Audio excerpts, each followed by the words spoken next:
Caleb Thornton's fist crashed through the restaurant's back door. Inside that freezing shack, a woman knelt on dirt floor dividing half-eaten biscuits between two hollow-eyed children. The little boy pushed his portion toward his sister. The girl pushed it back. Neither one ate. "Get your things," Caleb said, voice breaking. "You're coming home with me. Tonight." Before we continue this story, hit that subscribe button and stay until the end. Drop a comment telling me what city you're watching from. I want to see how far this story travels. Now let's begin. Nud. Caleb Thornton stood in the alley behind Murphy's restaurant, December wind cutting through his coat like a knife. He'd come to town for supplies, nothing more. 3 years alone on his ranch had taught him to keep his head down, do his business, get out. But something stopped him cold. Through the cracked boards of the storage shack, he saw her. The woman knelt on frozen ground, her back straight despite everything. 2 children huddled close, their breath visible in the cold. On the dirt floor between them sat a chipped plate, half a biscuit, some gristle from someone's leftover steak, a handful of beans. The little boy, couldn't be more than 7, picked up his piece of biscuit. His hands shook. Not from cold, from hunger. "Emma, you take it?" he said, voice small. "You're smaller. You need it more." "No, Danny." The girl pushed it back. "Mama said you're growing. Boys need more. Both of you eat." The woman's voice stayed steady, but her hands clenched in her lap. "We'll manage. We always manage." None of them ate. Caleb's chest tightened. He knew that kind of hunger. Knew what it did to people. To children. He'd watched his baby sister fade from it back in '79 after the bank took everything. Before he was old enough to stop it. Before he understood that sometimes keeping your pride means losing everything else. He didn't knock, just pushed the door open. All 3 of them startled the woman moving fast to shield her children behind her skirts. "Get out!" She lifted her chin. "We're not bothering anyone." "Ma'am, We don't need charity. We don't need pity. Just leave us alone." Caleb took off his hat, looked at those children's faces, looked at the plate on the ground, looked at the woman's threadbare coat, her cracked boots, her hands red and raw from washing dishes in water, too hot in winter, too cold. "What's your name?" he asked. "That's none of your concern." "Eleanor Hayes." Murphy's voice came from behind Caleb, the restaurant owner, standing in his doorway. "Husband died in the mine collapse. Left her with debts. She works for scraps. It's all she's worth." Caleb turned slow. "You feed your dog better than you feed this woman. She's lucky I give her anything. Her husband was a thief. Everyone knows it. Money he owed folks just disappeared. Now his widow expects us to—" "How much?" "What? How much did he owe?" Caleb stepped closer. "Total." Murphy's eyes narrowed. $300. But she'll never—" Caleb reached into his coat, pulled out a leather pouch, started counting bills onto the ground between them. 20, 40, 60. "What are you doing?" Eleanor whispered. He didn't answer, just kept counting. 100, 150, 200. "Stop." Eleanor's voice cracked. "Stop. I can't accept this. I won't." "It's not for you." Caleb laid down the last bill. 300 exactly. "It's for them." He looked at Murphy. "Her debt's paid. Full. You got witnesses here." He raised his voice. "Anyone who heard Murphy say 300? 3 men stood in the alley now. 1 nodded. "Heard it clear." "Good." Caleb picked up his hat, turned to Eleanor. "Get your things. You're coming home with me. I don't even know you. Name's Caleb Thornton. I ranch 15 miles north. Got a house with 4 bedrooms, a kitchen with a stove that works, food in the pantry, and nobody there eating scraps off dirty plates. I'm not your charity case. Didn't say you were." He pulled off his coat, held it out to Emma. The little girl looked at her mother, uncertain. "Cold's coming in hard tonight. Supposed to drop below 0.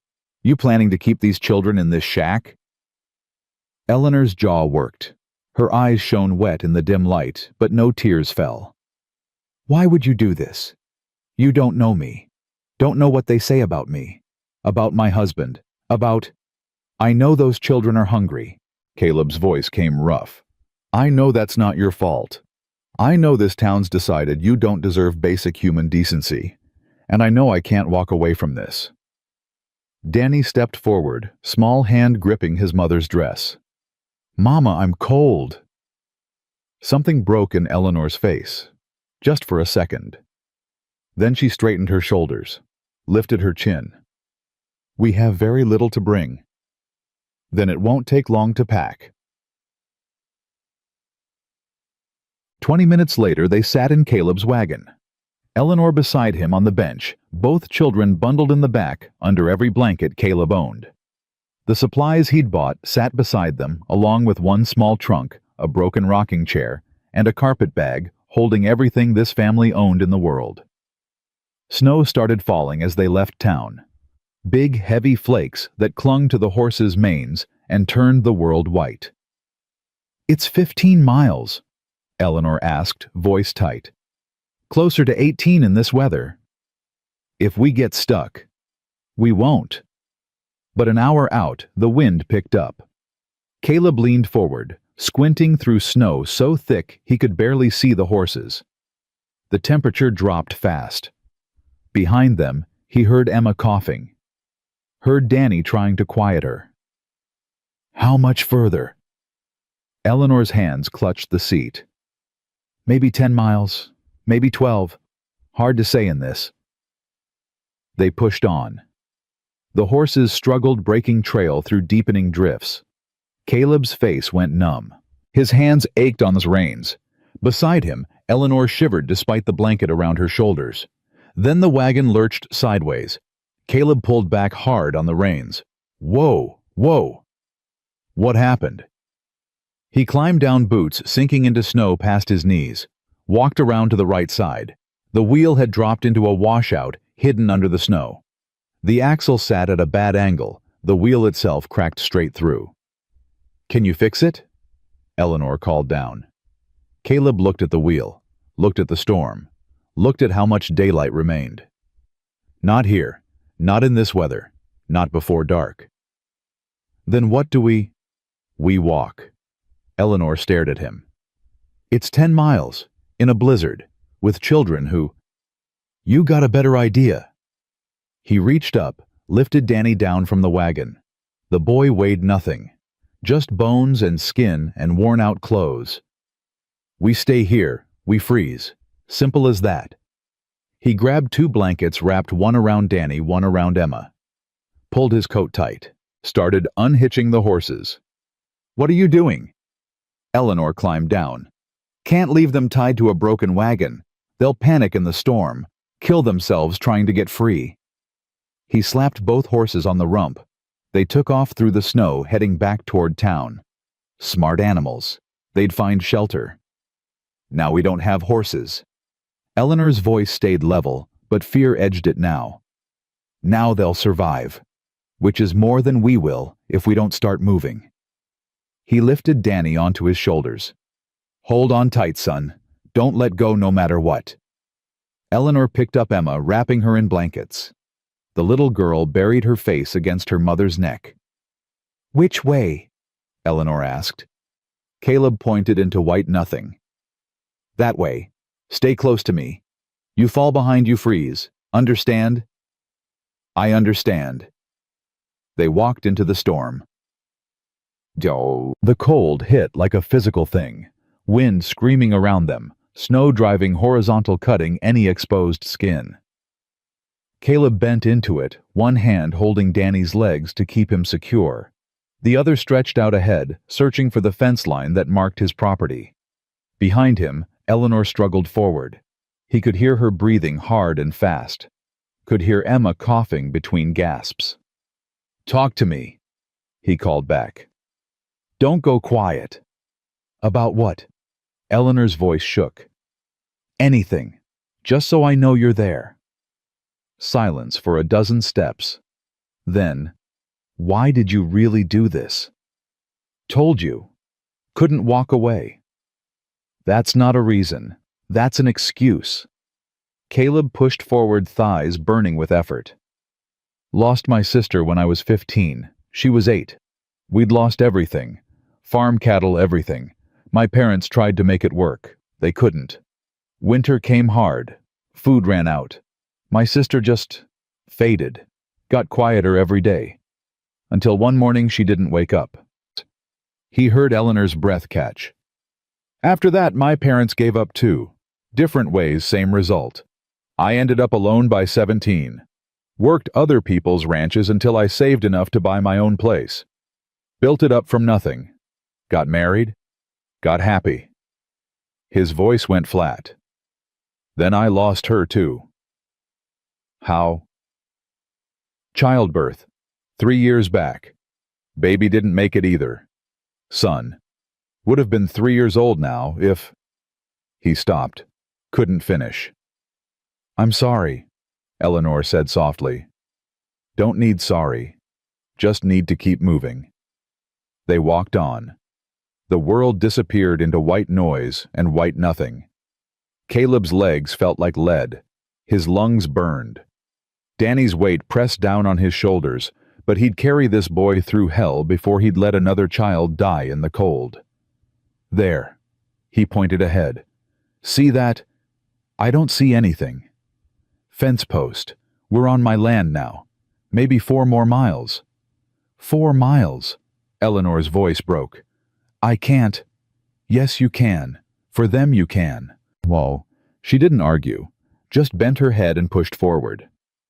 Another hour passed. Maybe 2.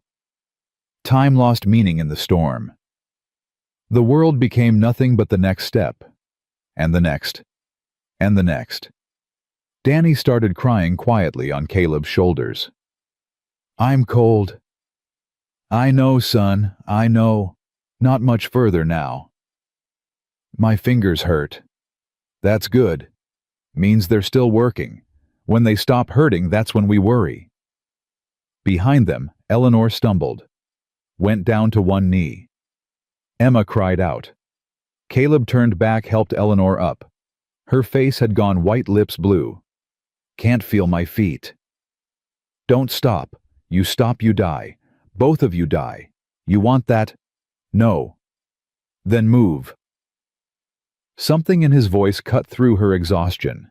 She straightened, adjusted Emma in her arms, started walking again. "Talk to me," Caleb said. "Tell me about your husband." "Why? Need to hear your voice. Need to know you're still conscious." Eleanor was quiet for so long he thought she wouldn't answer. Then, "Michael was a good man, not perfect, but good.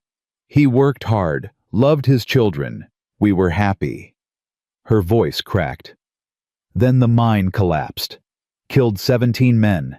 Michael was one of them. The debt he left. I don't know where it came from. He handled our money. I trusted him. After he died, men started coming around demanding payment, saying he owed them from business deals, mining investments. I had nothing to give them, nothing to sell. The house went first, then our furniture, then everything else. We ended up in that shack behind Murphy's. I washed dishes, took in laundry, did anything I could. But it was never enough." "What did the town say?" Her laugh came bitter. "That I knew about the debts. That I probably helped him steal the money. That I was just as much a thief as he was. Women I'd called friends crossed the street to avoid me. The pastor asked me not to come to church anymore, said my presence upset people." Her voice went hard. "So I stopped trying, stopped asking for help, stopped expecting human decency." "That why you didn't want to come with me? Would you, if some stranger showed up, paid off debts you didn't know the truth of, demanded, you uproot your children and follow him into a blizzard? Fair point. But here we are anyway." Eleanor stumbled again, caught herself. "Because I'm a terrible mother who'd rather risk freezing to death than watch my children starve slowly." "You're a good mother doing impossible things." That's what terrible mothers tell themselves. Caleb didn't argue, just pointed ahead. There. See the light. Through the snow, faint and golden, a window glowed. His house. Home. We made it, Eleanor whispered. Not yet. Keep moving. The last quarter mile took forever, each step harder than the last. But finally they reached the porch. Caleb set Danny down, pushed open the door. Heat rushed out to meet them. Inside, quickly. Eleanor stumbled through the door, Emma still in her arms. Danny followed, legs barely holding him. Caleb came last, shutting the door against the storm's fury. For a long moment nobody moved.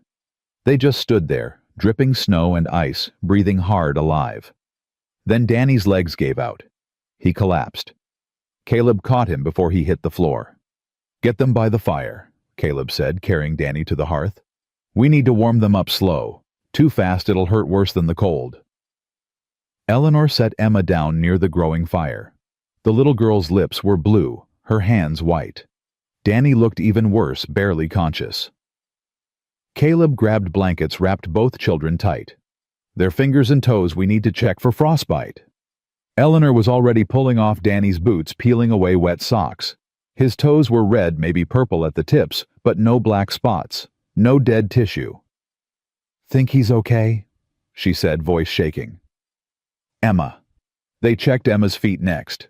Same thing. Red, maybe purple, but alive. They'll be okay, Caleb said. We got here in time. Eleanor looked up at him, mascara running down her cheeks, hair plastered to her face, clothes soaked through. You saved their lives. We saved their lives. You carried Emma that whole way. You didn't stop, didn't give up. I almost did. Almost doesn't count. She nodded, turning back to her children. Danny had already fallen asleep by the fire. Emma's eyes drooped. Eleanor gathered her daughter close, rocking slightly. There's bedrooms upstairs, Caleb said. Once they're warm, we should get them into dry clothes, into real beds. I don't have dry clothes for them. Everything we owned was in that wagon. I got things that'll work. Shirts, socks. They'll swim in them, but they'll be warm. He disappeared upstairs, came back with an armload of clothes. Together they changed both children into dry things. Danny barely woke. Emma smiled sleepily at her mother. Is this heaven, Mama?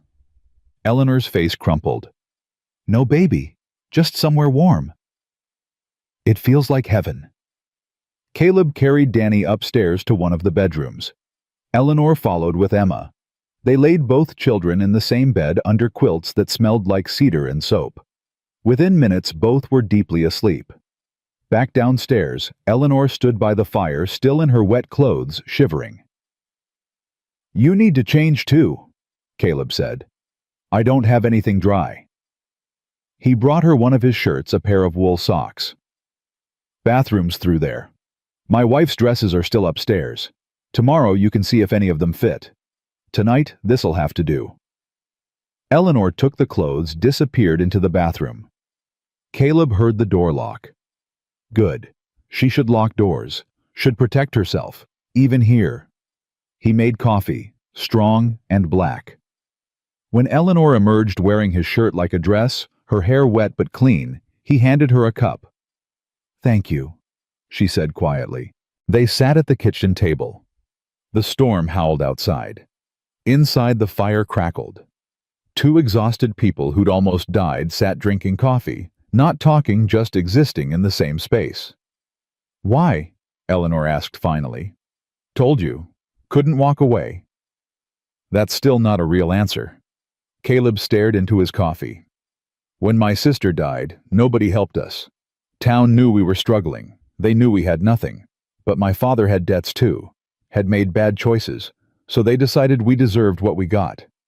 Decided his mistakes meant his children should starve. He looked up at her. I watched her die, watched my parents break. And I swore that if I ever had the means, I'd never let that happen to someone else. Never let children pay for their parents' mistakes. So this is guilt. This is keeping a promise to an 8-year-old girl who died hungry. Eleanor's eyes filled. She blinked hard, but one tear escaped. I don't know how to accept this kind of help. Then don't call it help. Call it something else. What? Second chance, fresh start, whatever makes you able to stay. She nodded slowly. What happens tomorrow? Tomorrow we see if the storm's passed. Send someone for the wagon. Get your things. Then we figure out the rest. The town's going to talk. Let them talk. You don't understand. They'll say terrible things. They'll assume. I know what they'll assume. Don't care. Your business will suffer. Your reputation. My reputation's fine. Anyone who matters knows my character. Anyone who doesn't matter can think what they want. Eleanor shook her head. You're either very brave or very foolish. Maybe both. She almost smiled. Almost. I should check on the children. You should get some sleep. It's near midnight. You're exhausted. They're safe, warm, fed. Nothing's going to happen to them tonight. I just need to see them. Then we'll both go. They climbed the stairs together. In the bedroom, both children slept peacefully, color back in their faces, breathing deep and even. Eleanor stood in the doorway just watching them. I thought we were going to die, she whispered. In that storm. I thought I'd brought them out here just to freeze to death in the snow. But you didn't. Because of you. Because you kept walking. Because you didn't give up. Because you're stronger than you know. She turned to look at him. I'm not strong. I'm terrified. I've been terrified for a year. Every day wondering if this is the day my children finally starve. If this is the day I can't find enough scraps to keep them alive. If this is the day I fail them completely. But you didn't fail them. You kept them alive. Against impossible odds you kept them breathing. That's not weakness. That's strength. Eleanor's face crumpled. The tears came then silent and steady. Caleb stood awkwardly unsure what to do. He'd never been good at this. With Rebecca, he'd known how to hold her, how to comfort her. But Rebecca was gone, and this woman was a stranger. But she was also the woman who'd carried her daughter through a blizzard, who'd kept walking when anyone else would have stopped, who'd held her head high while the town spit on her. He put a hand on her shoulder. Just that. She turned into it, pressed her face against his chest and sobbed. Great racking sobs that shook her whole body, years of fear and shame and exhaustion pouring out. Caleb just stood there. Let her cry. Didn't tell her to stop. Didn't tell her it would be okay. Just let her feel what she needed to feel. Eventually the tears slowed. Stopped. She pulled back, wiping her face. I'm sorry. I shouldn't have... It's fine. It's not fine. I don't even know you. I have no right to... You have every right. You've been through hell. You're allowed to break sometimes. She nodded, looking away. I should sleep. There's a bedroom across the hall. Fresh sheets on the bed. Door locks from inside. You don't need to. Yes, I do. You're safe here. But you should feel safe. Lock means you control who comes in. That matters. Eleanor looked at him for a long moment. You're different than I expected. What did you expect? I don't know. Someone who wanted something in return. Someone with conditions. No conditions. No expectations. You need time to figure things out. You got it. You need to leave in a month, you can leave. This isn't a cage. It's just shelter. Why are you like this? Caleb shrugged. Lost too many people to be anything else. She nodded. Started toward the bedroom across the hall. Stopped. Caleb. Yeah. Thank you. For my children's lives. You're welcome. She disappeared into the bedroom. He heard the door lock. Good. Caleb stood in the hallway for a moment, then went downstairs. The fire needed tending. The house needed settling. And he needed to figure out what the hell he'd just done. He'd brought a woman and 2 children into his home. Into his life. The town was going to crucify him for it. His business would suffer. His few remaining friends would distance themselves, and he didn't care. Because upstairs 2 children slept warm and safe, and that mattered more than anything else. He added wood to the fire, made sure the doors were locked, checked the windows, old habits from years of living alone, protecting what little he had left. Then he settled into the chair by the fire. The chair he'd sat in for 3 years alone, grieving. The chair that had become a kind of prison. Tonight it felt different. The house felt different. Felt alive again. Felt like maybe, just maybe, he'd done something right for the first time in 3 years. Outside, the storm raged on. Inside, 4 people slept under one roof. 4 people who'd almost died. Who'd saved each other. Who'd survived. Tomorrow would bring its own problems. The town's judgment. The logistics of 4 people living in a house built for 1. The questions about what this was, what it meant, where it was going. But tonight, none of that mattered. Tonight they were safe, warm, alive. And for Caleb Thornton, who'd spent 3 years in frozen grief, that felt like enough. The fire crackled. The wind howled. And somewhere upstairs, a little boy slept without hunger for the first time in months. Caleb closed his eyes, listened to the storm, and allowed himself something he hadn't felt in 3 years. Hope. Morning light filtered through frost-covered windows. Caleb woke in the chair by the fire neck, stiff back aching. The storm had passed some time before dawn, leaving the world buried in white silence. He stood, stretched, added wood to the dying fire. Coffee. He needed coffee. And then he needed to figure out what happened next. The smell of brewing coffee filled the kitchen. Caleb stood at the stove, watching steam rise from the pot when footsteps creaked on the stairs. He turned. Eleanor stood in the doorway, still wearing his shirt, her hair loose around her shoulders. "Morning," he said. "Morning." She looked around the kitchen, uncertain. I can make breakfast, if you have food. Pantry's through there. Help yourself to whatever you find." She disappeared into the pantry, emerged with flour, eggs, bacon. Her hands moved efficiently, building a fire in the stove, mixing batter for biscuits. Caleb watched her work, impressed by the economy of her movements. No wasted effort. A woman who'd learned to make do with nothing. "You don't have to cook," he said. "I know." She cracked eggs into a bowl. "But I need to do something. Need to feel useful. Can't just sit and be taken care of." Fair enough. They worked in comfortable silence. Caleb set the table. Eleanor fried bacon, scrambled eggs, pulled golden biscuits from the oven. The smell woke the children. Danny appeared first, rubbing his eyes, still wearing Caleb's oversized shirt. "Is it real?" the boy asked. "The food." "The warm house. Did we really make it?" Eleanor knelt, pulled him close. "It's real, baby. We made it." Emma came down next, moving slower still, coughing. Eleanor's face tightened with worry. "How you feeling, sweetheart?" she asked. "My chest hurts, Mama." Caleb stepped closer. "Can I listen?" He looked at Eleanor. "Learned some doctoring when I ranched up north. Lost too many men to pneumonia not to learn the signs." Eleanor hesitated, then nodded. Caleb knelt beside Emma, pressed his ear to her small back.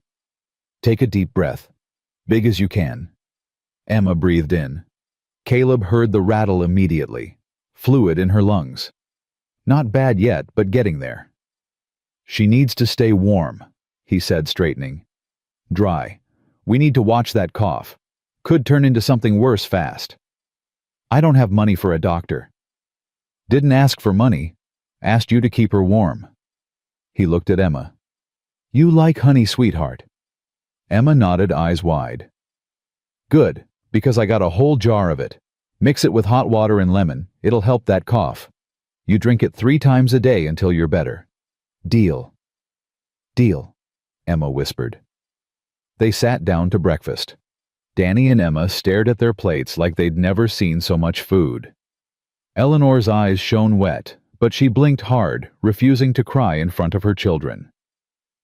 "Go ahead," Caleb said. It's for eating, not looking at. Danny picked up a biscuit, took a small bite. His eyes went wide. He took another bite, then another. Emma followed, eating slowly, carefully, like the food might disappear if she went too fast. Eleanor watched them eat, not touching her own plate. "You need to eat too," Caleb said quietly. "I will. Just want to make sure they have enough first." "There's enough for everyone. Always will be. That's a promise." She looked at him, searching his face for the lie. Found none. Slowly she picked up her fork. They ate in silence, broken only by the scrape of forks on plates, the crackle of the fire, Danny's small sounds of contentment. When the plates were clean, both children sat back fuller than they'd been in months. "Can we stay here?" Danny asked suddenly. "Can we live in this house?" Eleanor's face went still. "Danny, that's not—" "For now, yes," Caleb interrupted. "For as long as your mama wants. Forever. That's up to your mama." Danny turned to Eleanor, eyes pleading. "Can we, Mama, please? We'll see, baby. One day at a time." After breakfast, Caleb rode out to check the fence lines, assess storm damage. Eleanor cleaned the kitchen, then went upstairs to the bedroom, where Rebecca's clothes still hung in the wardrobe. She stood in front of it for a long time before opening the doors. Dresses hung in neat rows. Simple, practical things. Work dresses. Sunday dresses. One fancy dress that had probably been for special occasions. Eleanor touched the fabric gently, wondering about the woman who'd worn them. Wondering what she'd been like. Wondering if she'd mind another woman wearing her clothes. She selected the plainest dress, dark blue wool, that looked warm. In the mirror, it fit well enough. A little loose in the waist, but nothing a belt wouldn't fix. She braided her hair, pinned it up, looked at herself. A different woman stared back. Not the desperate widow scrubbing dishes for scraps. Someone else. Someone who might have a future. Downstairs she found Emma trying to help Danny button his shirt, one of Caleb's that hung to the boy's knees. Eleanor knelt, helped them both dress in makeshift clothes that would work until they could get their trunk from the wagon. "Mama, can we go outside?" Danny asked. "The snow stopped. I want to see everything." "It's too cold, baby. Please, just for a little while." Eleanor looked at Emma. The little girl's cheeks had color this morning, but that cough lingered. "Emma needs to stay inside. Keep warm." "I can watch her," came a voice from the doorway. Caleb stood there, snow dusting his shoulders. "You could take Danny out, show him the barn.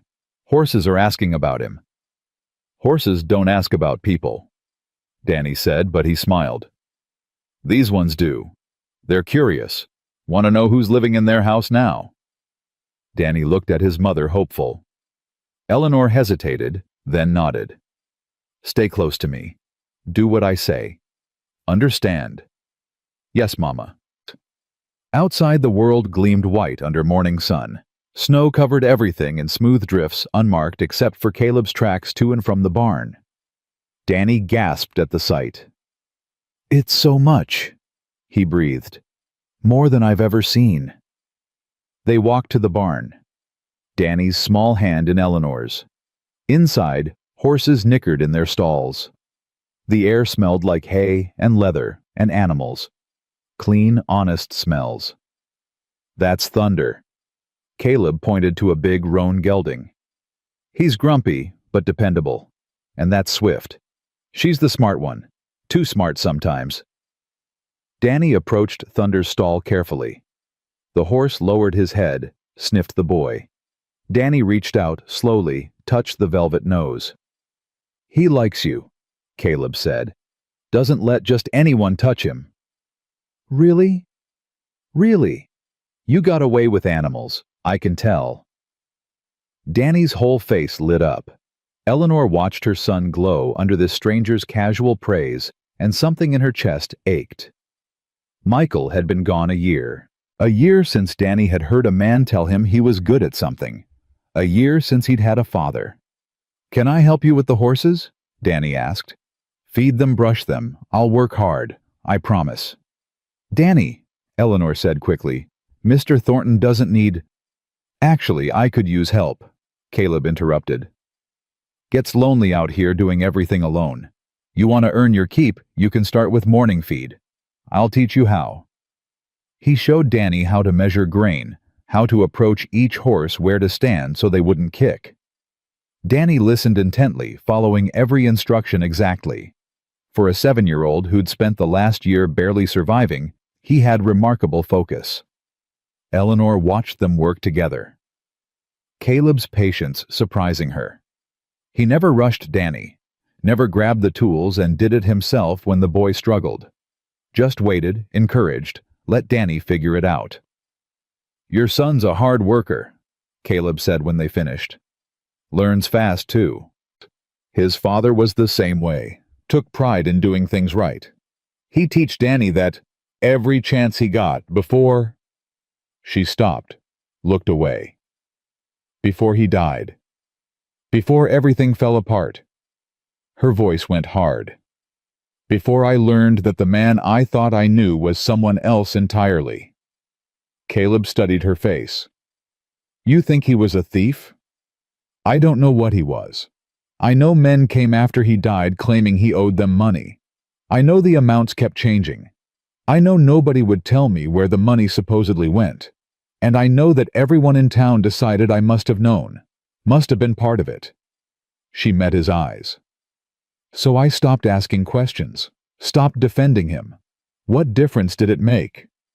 He was dead. The money was gone. And nothing I said would change anyone's mind. Sounds like you got convicted without a trial. Welcome to Pine Creek Justice. Danny ran up, interrupting. Mr. Thornton, can I brush Thunder, please? If your mama says it's okay. Eleanor nodded. Danny disappeared back into the barn, chattering to the horse like they were old friends. He's different here, Eleanor said softly. Lighter. He hasn't smiled like that in months. Kids need something to care about, something that's theirs. A horse is a good thing for a boy. I can't afford a horse. Didn't say buy one, said he needs something to care about. Thunder there, he's mine, but caring for him, that can be Danny's job, if he wants it. Why are you doing this? Caleb was quiet for a moment. I told you about my sister, about losing her. What I didn't tell you was how it changed me, made me cold, made me push everyone away. When I met Rebecca, she broke through that, made me remember how to feel things again, how to care. He looked at Eleanor. When she died, I went back to ICE. Spent 3 years in this house alone, convincing myself it was better this way. Safer. Can't lose what you don't have. And now I'm remembering that being alive means more than just breathing. Means connecting to people. Even when it's scary. Even when you might lose them. He met her eyes. Your kids reminded me of that. Reminded me that some things are worth the risk. Eleanor's throat tightened. You barely know us. Known you long enough to see your strength. See your love for your children. See that you've survived things that would have broken most people. He turned toward the barn. That's enough to know. Inside, Danny was carefully brushing Thunder's flank, talking in a steady stream about his sister, about the storm, about how warm the house was. The horse stood perfectly still, ears swiveling to catch every word. They spent another hour in the barn. Danny learned to clean hooves, check water buckets, spread fresh hay. Simple tasks, but he approached each one with serious determination. When they finally headed back to the house, his cheeks glowed red with cold and pride. Emma sat by the fire with a book, sounding out words slowly. Caleb had given her one of his old readers, and she studied each page like it held secrets. How's that cough? Eleanor asked, pressing a hand to her daughter's forehead. Better, I think. The honey drink helped. Eleanor relaxed slightly. Not worse. That was something. The rest of the day passed in domestic routine. Eleanor cooked. Caleb fixed things that needed fixing: a loose board on the porch, a sticky window, a squeaky door hinge. Danny followed him everywhere, watching, learning, asking 100 questions. Emma stayed close to the fire, reading, coughing occasionally, but not getting worse. By evening, exhaustion caught up with all of them. The children went to bed early, their bodies still recovering from yesterday's ordeal. Eleanor stood at their door watching them sleep. "They look peaceful," Caleb said from behind her. "For now. But tomorrow—" She stopped. "Tomorrow we'll figure it out. Same as today. The town's going to find out I'm here. Word travels fast. Let it travel. You don't understand what they'll say, what they'll assume. I understand plenty. Understand they're wrong. That's what matters." Eleanor turned to face him. "Why aren't you afraid of them, of what they can do to your reputation, your business?" "Because I learned something when Rebecca died. Learned that time's short, life's unpredictable. The opinions of people who don't matter, they're just noise. And I'm tired of letting noise control my choices." "That's brave. That's exhausted. There's a difference." She almost smiled. Almost. "I should sleep." "Before you do." He pulled something from his pocket. A key. "This locks the front door from inside. Bedroom doors lock already. But I want you to have this. Want you to know you control who comes and goes. This is your home now, same as mine. You say someone can't come in, they can't. Even me. Especially me." Eleanor stared at the key. "You're trusting me with your whole house. Trusting you with more than that. Trusting you to make this place a home again. Haven't had that in 3 years." She took the key, closed her fingers around it. "Thank you. Welcome." She started toward her room, then stopped. "Caleb." "Yeah. When I was carrying Emma through that storm, there was a moment when I almost put her down. Almost told Danny to keep walking without me, because I didn't think I could take another step. But you did. Because I kept thinking about what you said, about how your sister died while people watched and did nothing. And I thought, I can't let that be my children's story. Can't let them die because I gave up." Her voice cracked. "You saved us twice yesterday, once by getting us out of that shack, and again by giving me a reason to keep walking." Caleb's throat tightened. "You would have kept walking anyway. You're stronger than you know." "I don't feel strong. Strong people rarely do. They just keep moving anyway." She nodded, disappeared into her room. Caleb heard the lock click. Good. She should feel safe. Should know she had control here. He went downstairs, settled in his chair by the fire. The house felt different tonight. Not just occupied, alive. There were sounds again. Breathing from upstairs. The creak of someone rolling over in bed. The small cough from Emma's room. Human sounds. Living sounds. He'd forgotten how much he missed them. Outside, wind picked up again. Not storm wind. Just winter wind, restless and cold. Caleb closed his eyes, listened to his house breathe around him, and let himself feel something he'd buried 3 years ago. Gratitude. The next morning brought visitors. Caleb heard horses before he saw them. 3 riders coming up the road, moving fast. He stepped onto the porch, pulling the door shut behind him. Inside, Eleanor quieted the children, moved them away from the windows. The riders pulled up in front of the house. Robert Collins, Harrison Blake, and James Murphy. The banker, the restaurant owner, and Caleb's oldest friend. Their faces said this wasn't a social call. "Morning, gentlemen," Caleb said evenly. "Caleb."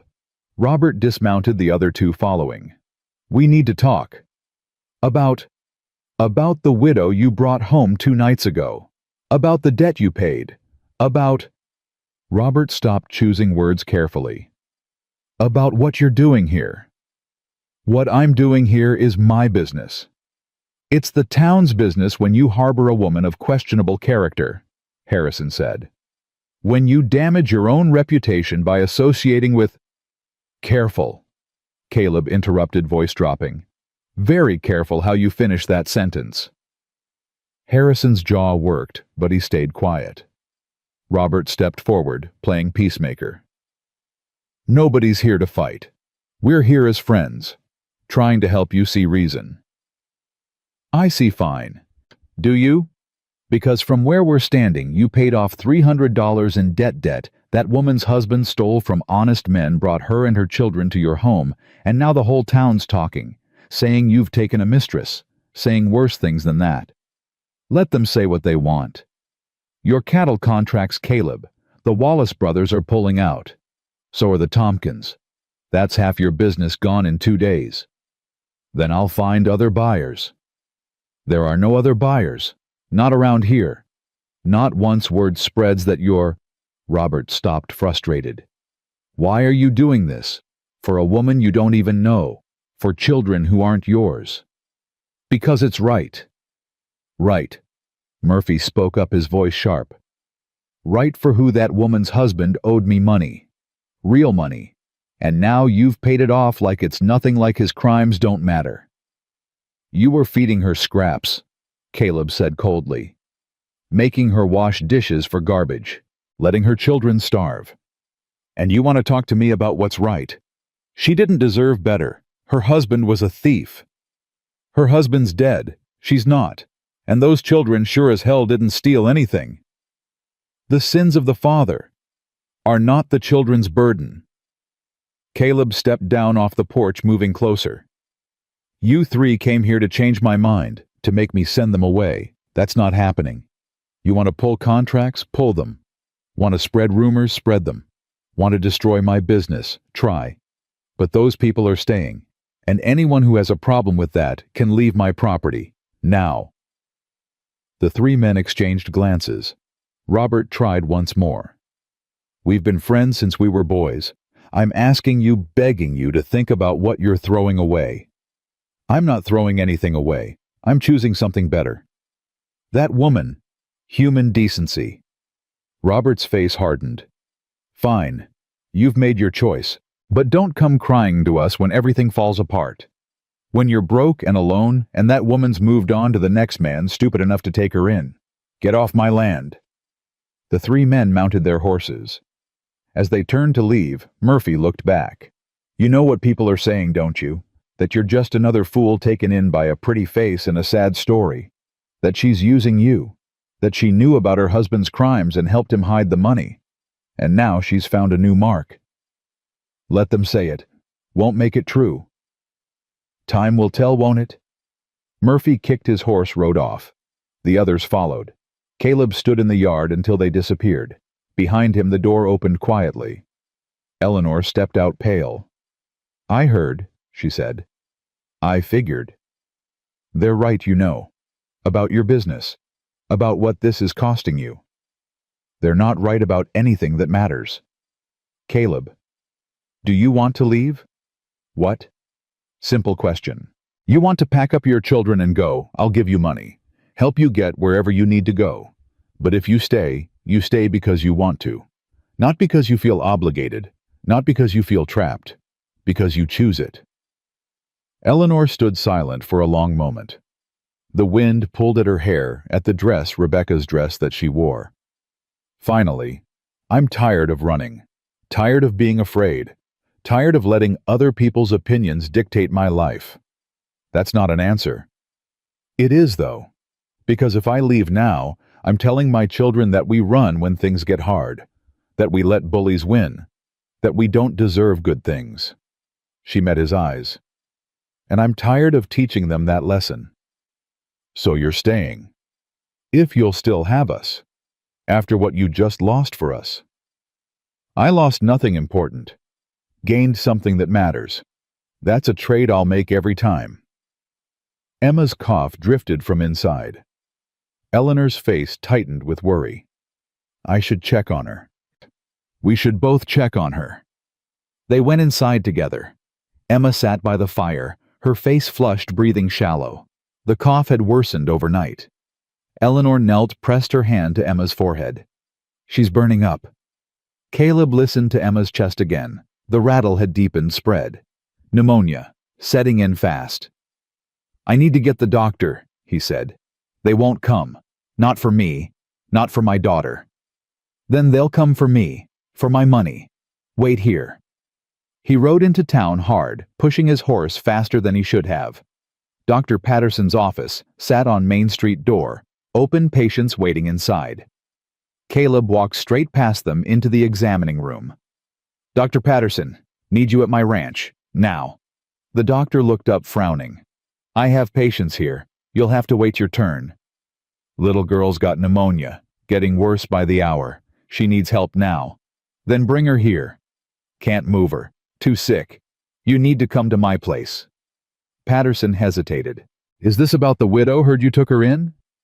"This is about a sick child who needs a doctor, that's all." "Caleb, I understand you want to help, but that woman, her reputation, is none of your concern. Child dying of pneumonia is. Now are you coming, or do I need to find another doctor?" "There is no other doctor for 50 miles. "Then I guess you're coming." Patterson grabbed his bag, followed Caleb outside. They rode back in tense silence. At the house, the doctor examined Emma thoroughly, while Eleanor hovered nearby, hands clasped tight. "Pneumonia," Patterson confirmed. "Severe. Needs constant care. Medicine every 4 hours. Cool compresses to bring the fever down. If it gets worse." He stopped. "I'll leave you supplies, instructions. Check back tomorrow." "What aren't you saying?" Eleanor demanded. Patterson looked at her directly for the first time. "I'm saying the next few days will tell. Children this young, this undernourished, they don't always fight this off. You need to be prepared." "For what?" "For whatever comes." Eleanor's face went white. Caleb stepped between them. "She'll be fine. We'll make sure of it." Patterson left medicine and instructions, collected his fee, rode away. For the rest of that day, and into the night, Caleb and Eleanor worked in shifts. One sitting with Emma, bathing her forehead, coaxing medicine between her lips.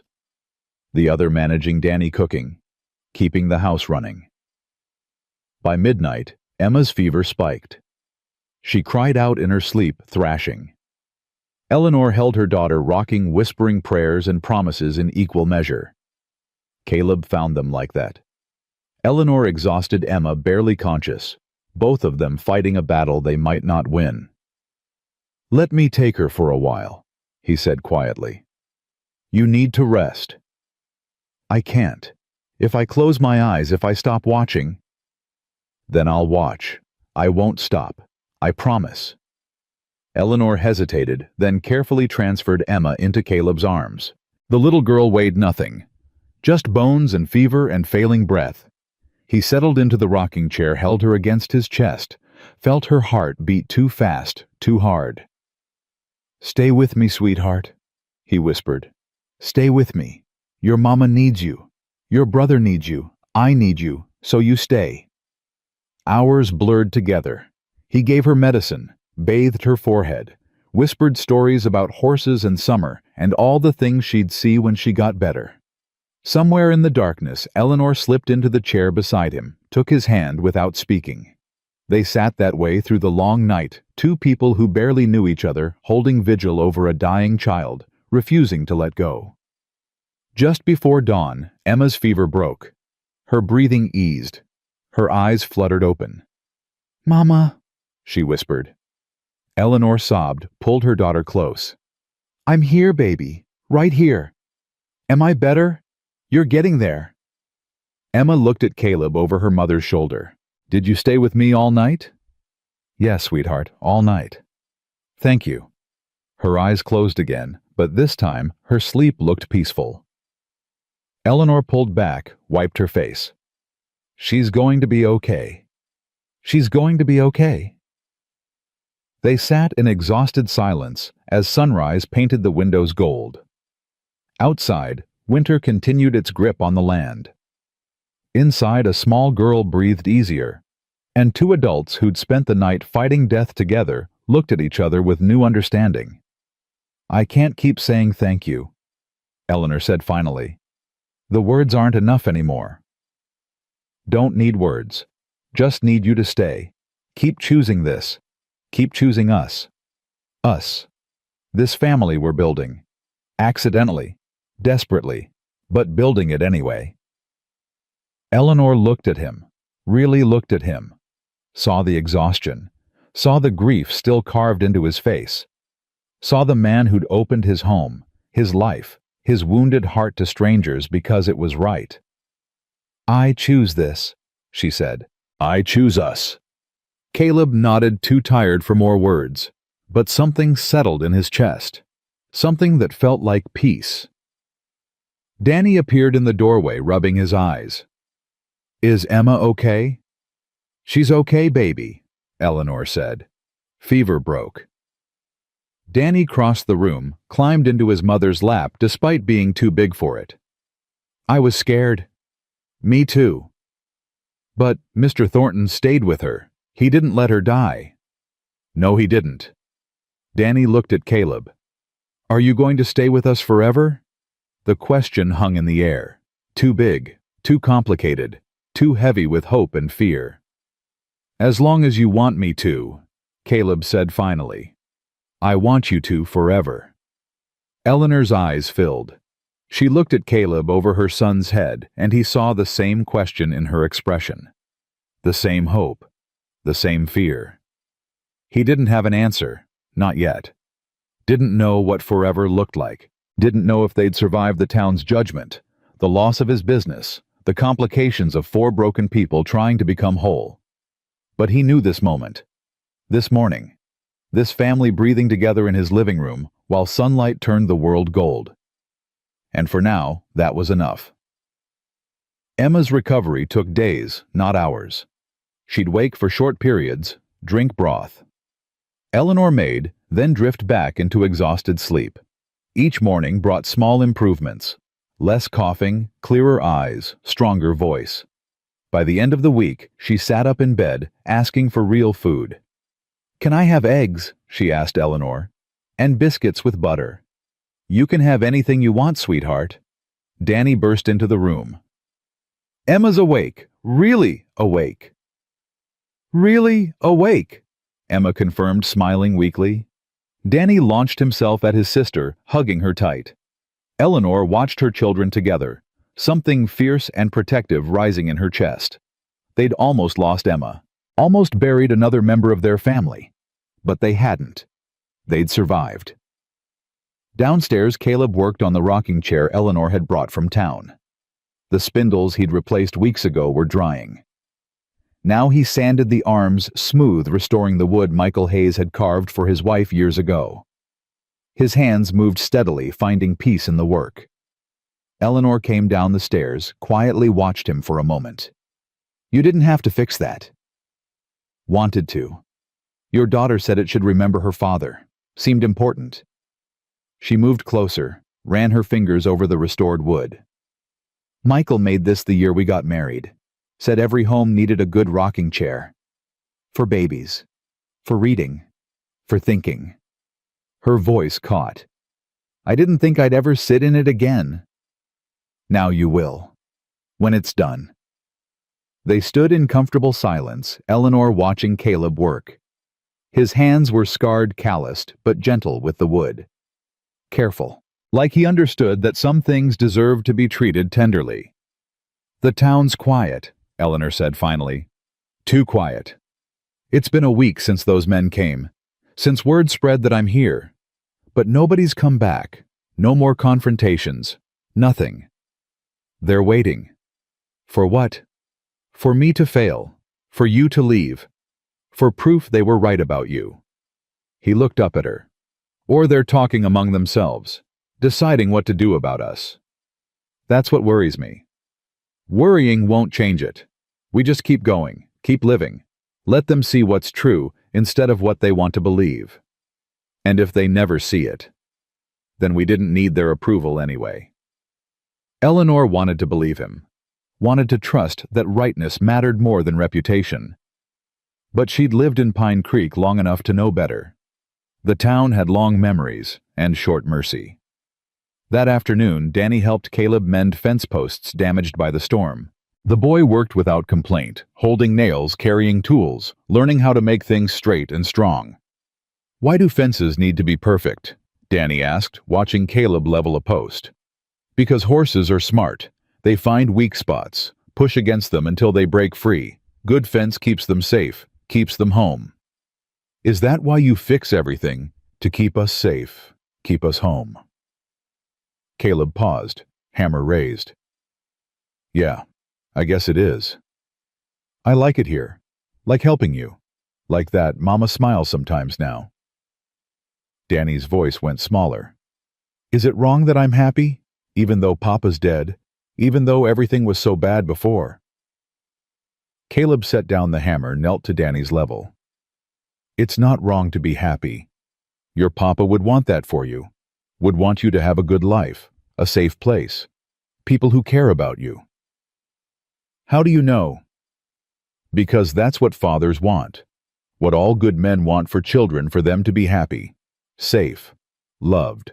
Did your Papa want that for you? The question hit unexpected territory.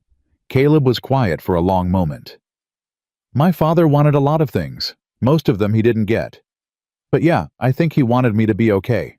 Just didn't know how to make it happen. Is that sad? Yeah, it's sad. Danny picked up a nail, turned it over in his small fingers. Mr. Thornton, can I ask you something? Anything. Are you going to marry my mama? Caleb's breath caught. That's complicated. Why, you like her. She likes you. We all live here together. Seems simple to me. Adults make things complicated.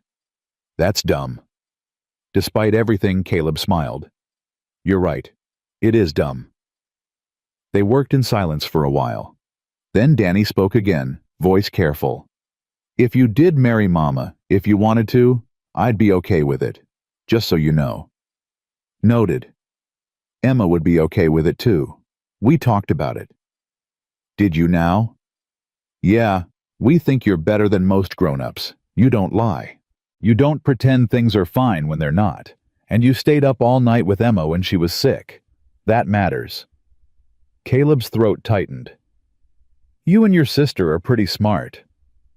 Mama says we get it from Papa, but I think we learned it from being hungry.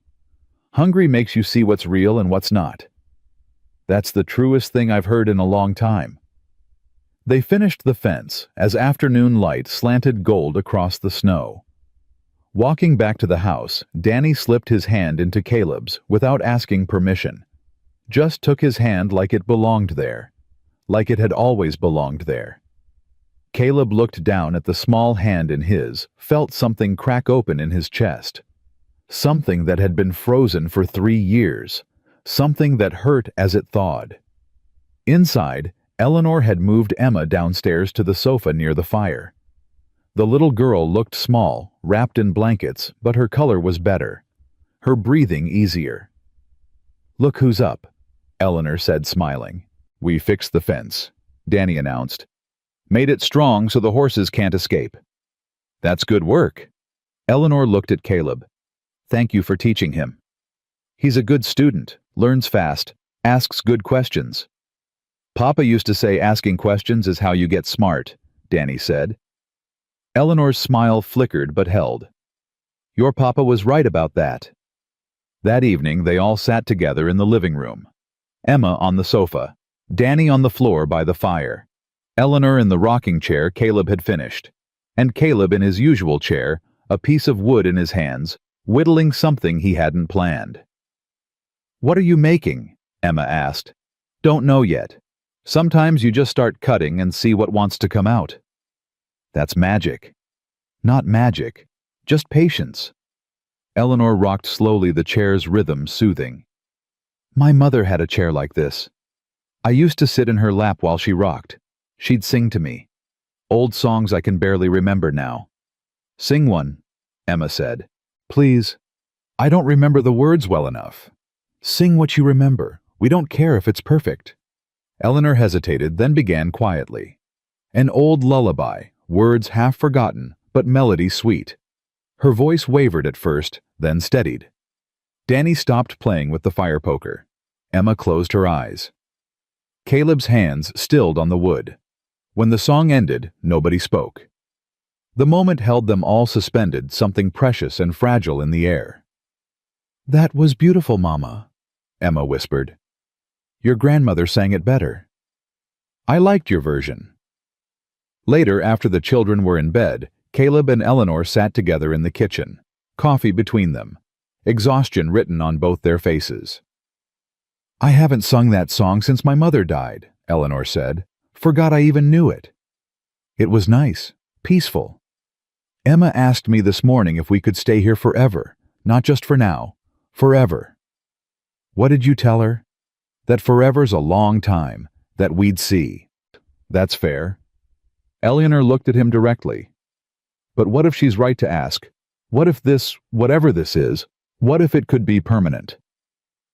Caleb set down his coffee cup carefully. "What are you saying?" "I'm saying we've been dancing around something for 2 weeks now, living like a family but not talking about what that means, not making any real decisions, just existing day to day. You want to make decisions? I want to know if you're doing this out of guilt, out of some obligation to your dead sister, or if—" She stopped. "I need to know what this is, for my children's sake. They're getting attached, getting comfortable. And if we're going to leave, if this is temporary, I need to know before they get too settled. Do you want to leave?" "Stop answering questions with questions." Caleb stood paced to the window. Outside, moonlight turned the snow blue-white.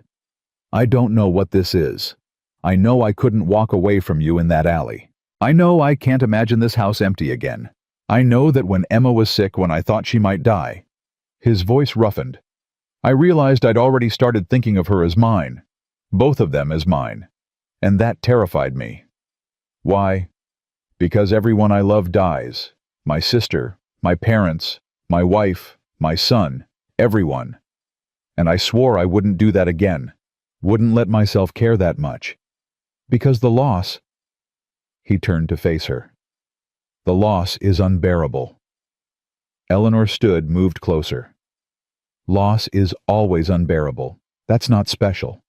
That's just being human." "Then maybe I don't want to be human anymore."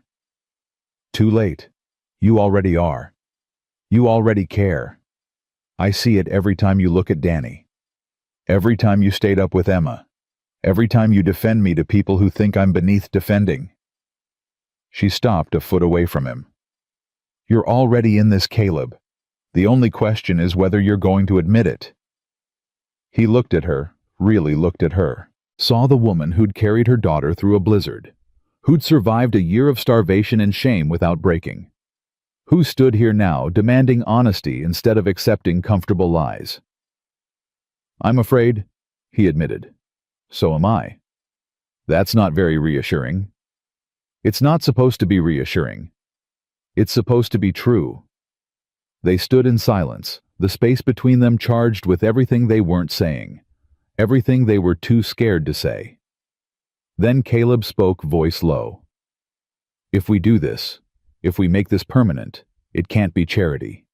Can't be me rescuing you. Has to be partnership. Equal. I don't have anything to offer. No money, no property.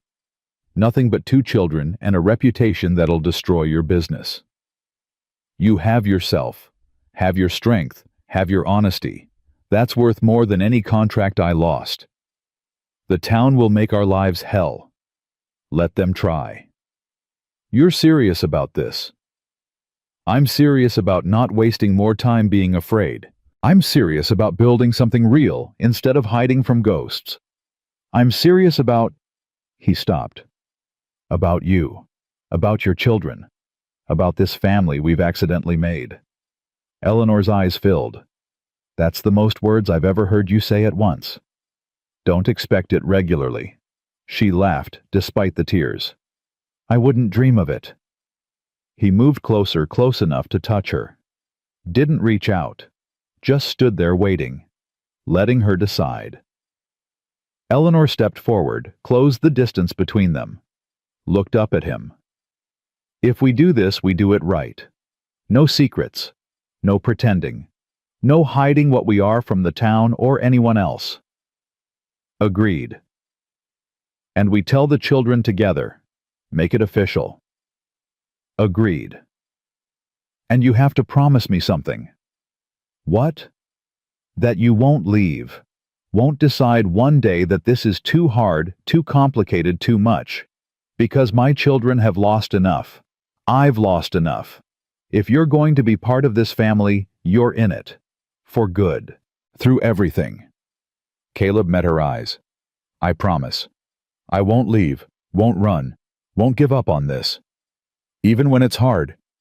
Especially when it's hard. Eleanor nodded, something settling in her face. Relief. Decision. Hope. Okay then. Okay then. They stood like that, close, but not touching, sealing a promise that terrified them both. Then Caleb reached out slowly, gave her time to pull back. When she didn't, he pulled her against him. Held her. Felt her arms come around his waist. Felt her breathe against his chest. Thank you, she whispered. For what? For not being careful with me. For pushing back. For demanding truth instead of accepting whatever I was willing to give. You deserve someone who demands your truth. Most men want convenient lies. I'm not most men. No, you're not. They held each other while the fire burned low and the house settled around them. Two people who'd survived hell separately, choosing to face whatever came next together. Upstairs, Danny stood at the top of the stairs in his nightshirt watching them. He smiled, then crept back to bed. Climbed in beside Emma, who woke enough to whisper, "What's happening?" "They're hugging." "That's good. That's really good." Emma smiled, closed her eyes, drifted back to sleep. Danny lay beside her, staring at the ceiling, feeling something he hadn't felt in over a year. Safety. The kind that comes from knowing the adults in your life aren't about to disappear, aren't about to break apart, aren't about to leave you alone in the cold. The next morning brought clarity and consequence. Eleanor woke to find Caleb already up making breakfast. Coffee brewed. Bacon sizzled. Biscuits baked in the oven. "You're up early," she said. "Couldn't sleep. Too much thinking." Good thinking or bad thinking? Necessary thinking. He poured her coffee. "We need to go to town today." "Why?" "Because we need supplies. Because hiding out here won't change anything. And because I'm tired of letting them control the narrative. If we're doing this, we do it openly. Let them see what we are." "They won't like it." "Don't care if they like it. Care that they understand it." Eleanor sat down, wrapped her hands around the warm cup. "You know what you're asking? What it'll mean?" "I know exactly what I'm asking. I'm asking you to walk through town beside me, to hold your head up, to show them you're not ashamed, not hiding, not apologizing for surviving. And if they attack us, say horrible things in front of the children, then we leave, come home, but we don't slink around like we've done something wrong." Eleanor was quiet, fear and pride warring in her chest. Then, "Okay, we go to town, together." They told the children over breakfast. Danny's eyes went wide. Emma looked nervous. "Will people be mean to us?" Emma asked. "Maybe," Caleb said honestly. "But sometimes you have to walk through mean to get to better. You two up for that?" Danny straightened his shoulders. "I'm up for it." Emma took her brother's hand. "Me too." 2 hours later, they rode into Pine Creek in Caleb's wagon. Eleanor sat beside him on the bench, both children in back. People stopped on the street to stare. Conversations died mid-sentence. Women pulled their children closer. Caleb drove straight to the general store, tied up, the horses helped everyone down. They walked inside together, a united front. Frank Williams stood behind the counter, face hardening when he saw them.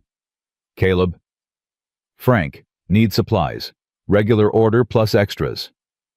"Don't know if I can fill that order today. Inventory's low." "Your shelves look full to me." "Still, might take time to gather everything." Caleb leaned on the counter. "Let me be real clear. I'm here to buy supplies. I got money. You got goods. That's how stores work. Now you can sell to me, or I can take my business to Brennan's place in the next county. Your choice." Frank's jaw worked. He looked at Eleanor, at the children, then back at Caleb. "Fine. Give me your list." Caleb handed it over. While Frank gathered supplies, Eleanor browsed the fabric section with Emma. Women shopping nearby moved away, whispered behind their hands. Eleanor kept her chin up, ignored them, focused on Emma's excited chatter about different colors. Danny stayed close to Caleb, watching everything with wary eyes. When a boy his age walked by, Danny smiled tentatively. The boy's mother grabbed his arm, pulled him away fast. "Why'd she do that?" Danny asked quietly. "Because people are scared of what they don't understand," Caleb said. "Not your fault, not anything you did wrong." "Then why does it feel bad?" "Because being rejected always feels bad, even when it's not about you." They paid for their supplies, loaded the wagon. As they prepared to leave, Pastor Reynolds appeared on the street. He looked at them for a long moment, then approached. "Mr. Thornton," he said. "Mrs. Hayes, children." "Pastor," Caleb replied evenly. Reynolds looked uncomfortable but determined. "I've been meaning to speak with you about your situation." "What situation?" "You know what I mean. You living together, unmarried. It's causing talk, causing problems in the community." "The problem is the community's judgment, not our living arrangement." "Perhaps. But there's a simple solution. Marry her. Make it proper. Give those children a legitimate father. Remove the scandal." Eleanor's face went white. Caleb's hand tightened on the wagon rail. "Is that what you came to say? That the only way to fix this is for me to make an honest woman out of her? I'm offering a path to redemption, for both of you." "We don't need redemption. We need people to mind their own business." "This is my business. The moral character of this community is my responsibility." "Then maybe focus on the moral character that lets children starve. That lets widows sleep in freezing shacks. That judges people without knowing their story." Caleb's voice stayed level, but his eyes were hard. "You want to help Pastor preach a sermon about mercy, about feeding the hungry, about not casting stones. That'd be useful. This conversation isn't." Reynolds stiffened. "I'm trying to help you avoid further disgrace." "We're not disgraced. We're just living. Now, if you'll excuse us, we're heading home." Caleb helped Eleanor into the wagon, lifted the children up, climbed up himself. As they pulled away, Reynolds called after them. "You're making a mistake, Caleb. This won't end well for any of you." Caleb didn't answer, just drove. Behind him, Eleanor sat rigid, hands clenched in her lap. The children were silent, sensing the tension. A mile out of town, Eleanor finally spoke. "He's right, you know. About marriage. If we're serious about this, about making it permanent, proper marriage would solve a lot of problems." "My. Is that what you want, marriage because it's convenient, because it shuts people up? I want my children to have a name that isn't associated with scandal. Want them to be able to go to school without being bullied. Want them to have a normal life." "And what about what you want?" "What I want doesn't matter." Caleb pulled the wagon to a stop, turned to face her. "It matters to me, so I'm asking. Not about the children, not about the town. What do you want, Eleanor?" She looked at him, then away, then back. "I want," her voice caught, "I want to stop fighting. Stop pretending this is temporary. Stop waiting for everything to fall apart. I want to believe that maybe possibly this could actually work." "Do you love me?" The question hung in the air. Too big, too complicated, too soon. "I don't know," Eleanor said honestly. "I care about you, respect you, trust you more than I've trusted anyone in years. But love? I don't know if I know what that feels like anymore." "Fair enough. Do you love me?" Caleb was quiet, searching for truth. "I don't know either, but I know I want to find out. Want the chance to see if what we're building could become that." "That's not very romantic." "I'm not very romantic." Despite everything, Eleanor smiled. "No, you're really not. But I'm honest, and I'm here, and I'm not going anywhere. That counts for something." "It counts for everything." They looked at each other, something shifting between them. Not love. Not yet. But the foundation for it. The possibility of it. "So what do we do?" Eleanor asked. "About the town. About the scandal. About making this legitimate. We get married. But not because the pastor says we should. Not because the town demands it. Because we want to. Because it makes sense. Because it protects you and the children legally. Gives you ownership of this land. Gives them my name. Makes us a real family in the eyes of the law." That's practical. I'm a practical man. When? Soon. This week, maybe. Before the town works itself into something uglier.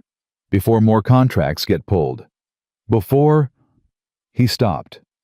"Before I lose my nerve." Eleanor reached over, took his hand. "You won't lose your nerve. You're the bravest person I know." "I'm terrified." Brave people are always terrified. That's what makes them brave. They drove the rest of the way home in silence, hands linked on the wagon bench. Behind them, Danny whispered to Emma, "I think they're getting married."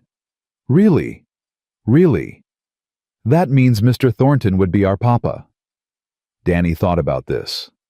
"Is that okay? Even though it's not our real papa?" "I think it's okay. Real papas are people who stay. People who take care of you. Mr. Thornton does that." "Yeah, he does." At the house, they unloaded supplies together. Caleb showed Danny how to stack things properly in the pantry. Eleanor put fabric away for future sewing projects. Emma arranged new books on a shelf Caleb had built. Domestic tasks, ordinary moments, the building blocks of family. That night, after the children were asleep, Caleb and Eleanor sat on the porch, despite the cold.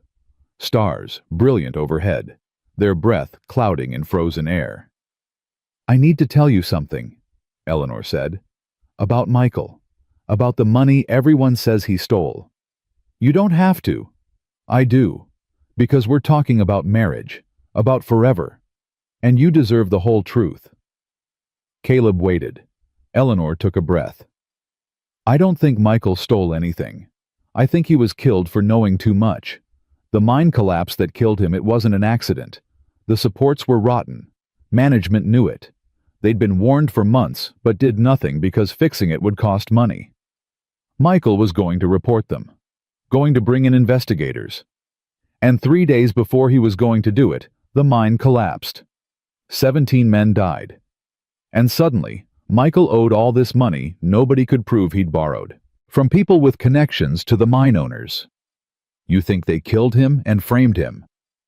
I can't prove it. Have no evidence. But yes, that's what I think.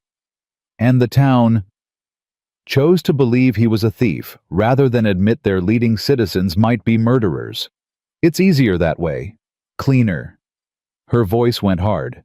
So they destroyed his name, and mine, and my children's, because that's simpler than facing the truth. Caleb processed this. If you're right, if Michael was murdered, then you've been living in a town full of people who let killers go free, who blamed the victim, who punished his family for his attempt to do right. Yes. And you still want to stay here. Where else would I go? I have no family. No money except what you gave me. No options. She met his eyes. Unless you're having second thoughts. I'm not. Just understanding better why you were so hard to reach. Why trust is difficult for you. Everyone I trusted betrayed me. Everyone except... She stopped. Except me. So far. But it's early yet. I won't betray you. That's what everyone says. I'm not everyone. Eleanor nodded slowly. No, you're not. They sat in silence, the truth between them now. Not just her truth. All of it. The complexity. The danger. The weight of choosing each other in a world that wanted them apart. When we get married, Caleb said finally, we need to do it legal. Recorded proper. With a deed that puts your name on this property. Equal ownership. So if something happens to me, you and the children are protected. Why are you talking like something might happen? Because Michael thought he was safe too. And 17 men died. I'm not fool enough to think making waves in this town comes without risk. Then maybe we shouldn't make waves. Too late for that. Already did when I brought you home. He looked at her. But I need to know you'll be okay. That the children will be okay. Need to know I'm not leaving you vulnerable. You're talking about your death very casually. Lived alone with grief for 3 years. Death doesn't scare me anymore. Leaving you unprotected does. Eleanor's throat tightened. I don't want you to die. Good. I don't plan to. But plans and reality don't always match up. That's dark. That's honest. She moved closer, took his hand. Then let's make a deal. You promise to stay alive, to be careful, to not take stupid risks for my honor or anything else. And I promise to do the same. We protect each other, keep each other safe, build something that lasts. Deal. They shook on it solemnly like children making a pact. Then Caleb pulled her closer, wrapped his coat around her shoulders. You're freezing. So are you. Then we should go inside. In a minute. I like it out here, like seeing stars, remembering there's beauty left in the world. They sat together under that vast sky, two damaged people, choosing hope over despair, partnership over isolation, risk over safety. Choosing each other, despite everything that made it foolish. Inside the house, Danny lay awake in his bed, Emma sleeping beside him. Through the window, he could see Caleb and his mother on the porch. See them sitting close. See them choosing each other. He smiled, pulled his sister closer, and let himself believe what he hadn't dared believe in over a year. That maybe this time they'd get to keep their family. That maybe this time love would be enough. That maybe this time everything would be okay. 3 days later, Caleb rode into town alone before dawn. He went straight to the courthouse, waited on the steps until Judge Morrison arrived to open his office. Thornton, the judge said, surprised. Early business. Marriage license. Need it drawn up proper. Morrison's eyebrows rose. For you and the Hayes widow. That's right. You're certain about this. Wouldn't be here if I wasn't. The judge studied him for a long moment, then nodded. Come inside. They filled out paperwork in silence. Morrison asked the required questions, recorded the answers. When it was done, he handed Caleb the license. You'll need witnesses, 2 of them, and a minister or magistrate to perform the ceremony. Can you do it, the marrying part? I can. When? Saturday, 2 days from now, at my ranch, noon. That's fast. No reason to wait. Morrison hesitated. Caleb, I need to tell you something. Off the record. Go ahead. Harrison Blake's been asking questions about Michael Hayes, about the debts, about where that money actually went. The judge lowered his voice. He's digging into things that some powerful people don't want dug into. What kind of things? The mine collapse, the inspection records that went missing, the payoffs that supposedly didn't happen. Morrison met Caleb's eyes. I'm telling you this because marrying Eleanor Hayes puts you in the middle of something dangerous, something that got her husband killed. You believe he was murdered. I believe 17 men died in a collapse that should have been prevented. I believe documents disappeared. I believe questions got answered with threats instead of truth. What I believe doesn't matter legally, I got no proof. But personally, he nodded. Yeah. I think Michael Hayes was killed for trying to do right. Caleb took this in. Does Eleanor know you think this? Never had a chance to tell her. She stopped coming to town after folks turned on her. Figured she was safer keeping her head down. She knows. Has her own theories. Then you both know what you're walking into. We do. Morrison handed over the license. Saturday at noon. I'll be there. And Caleb, watch your back. Men who'd kill 17 miners won't hesitate to kill one rancher who asks wrong questions. Caleb rode home slowly processing everything. The danger was real. More real than he'd let himself acknowledge. But turning back now Meant leaving Eleanor unprotected. Meant leaving the children vulnerable. And he'd promised. Promised not to run. Not to give up. At the house, Eleanor met him at the door. Well, he held up the license. Saturday, noon. Judge Morrison will marry us here. Eleanor took the paper, hands trembling slightly. It's real then. It's real. I'm scared. So am I. She looked up at him. But we're doing it anyway. We're doing it anyway. That afternoon, Eleanor and Emma worked together making a dress from the fabric they'd bought in town. Not white, that would be foolish, but a deep green wool that would be practical afterward. Emma sat nearby hemming handkerchiefs, her small fingers careful with the needle. Mama, will you wear flowers? Emma asked. I don't think so, sweetheart. It's winter. Flowers don't grow now. But you should have something pretty, something special. Eleanor's eyes stung. I have you, and Danny, and a good man willing to marry me despite everything. That's special enough. I could make you something, with ribbon maybe, or, Emma thought hard. I could pick dried flowers from the field, make you a bouquet from those. That would be lovely, baby. Emma beamed, already planning. Eleanor returned to her sewing, each stitch binding her to this new life, this new family, this choice that terrified and thrilled her in equal measure. In the barn, Danny helped Caleb groom the horses. The boy worked quietly, lost in thought. Finally, Mr. Thornton. Yeah. When you marry Mama, should I call you Papa, or keep calling you Mr. Thornton? I don't know what's right. Caleb paused in his brushing. What do you want to call me? I don't know. Papa feels wrong 'cause you're not my real papa. But Mr. Thornton feels wrong 'cause you're going to be my family. So I'm stuck. How about Caleb? Just my name. Simple. Danny considered this. Would that hurt your feelings if I don't call you Papa? No, names don't matter much to me. What matters is you feeling comfortable, feeling like you belong here. I do feel like I belong here. More than anywhere since Papa died. Danny's voice went small. Is that okay?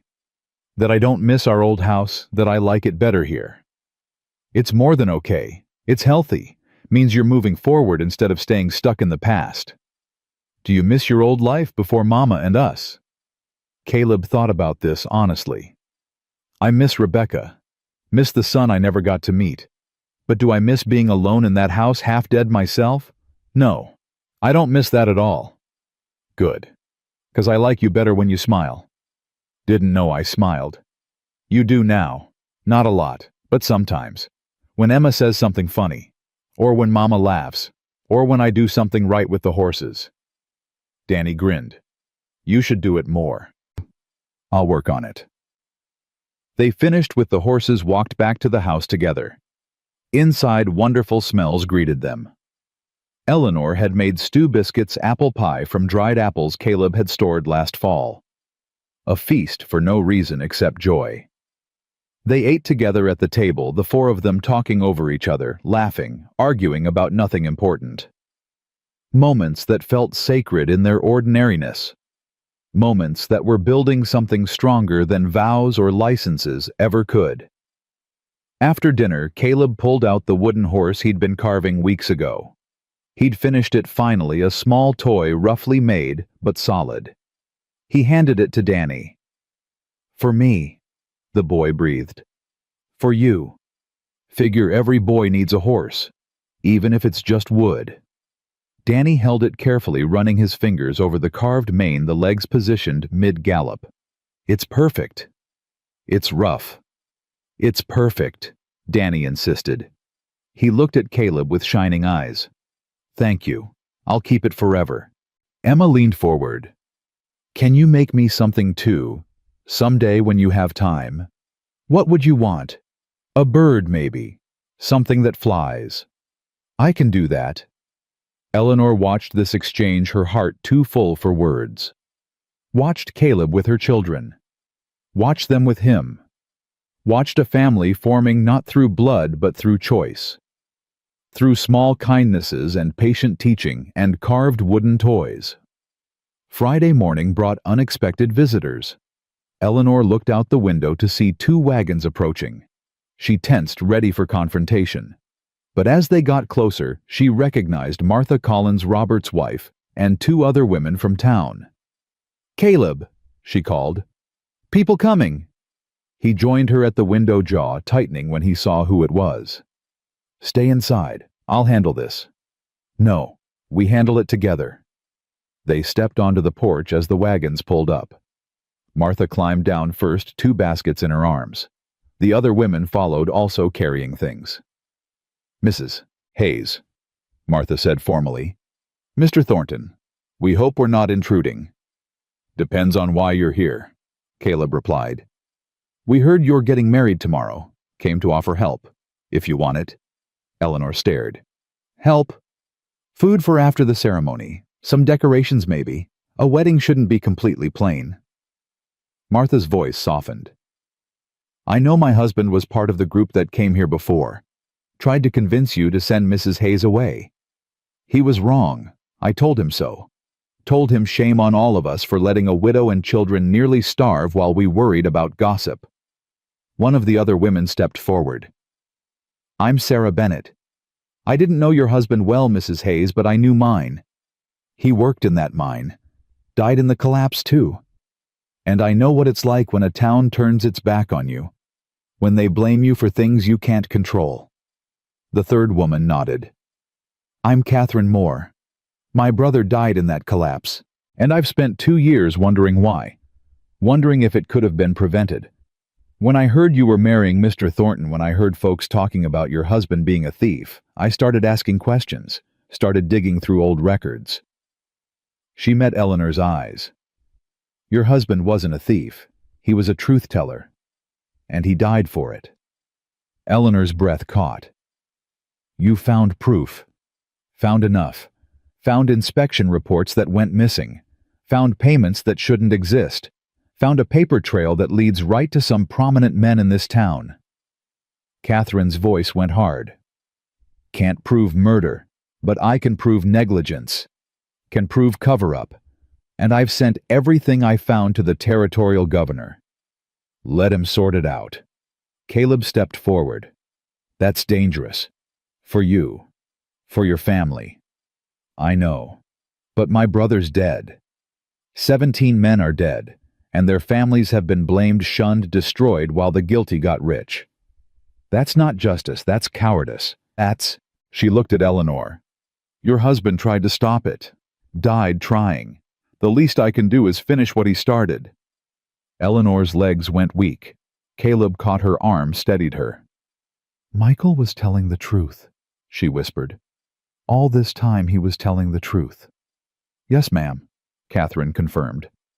"And the town owes you an apology. A lot more than an apology. But that'll take time. For now, we came to help with your wedding. If you'll let us." Eleanor looked at these 3 women. Looked at their faces, some guilty, some determined, all sincere.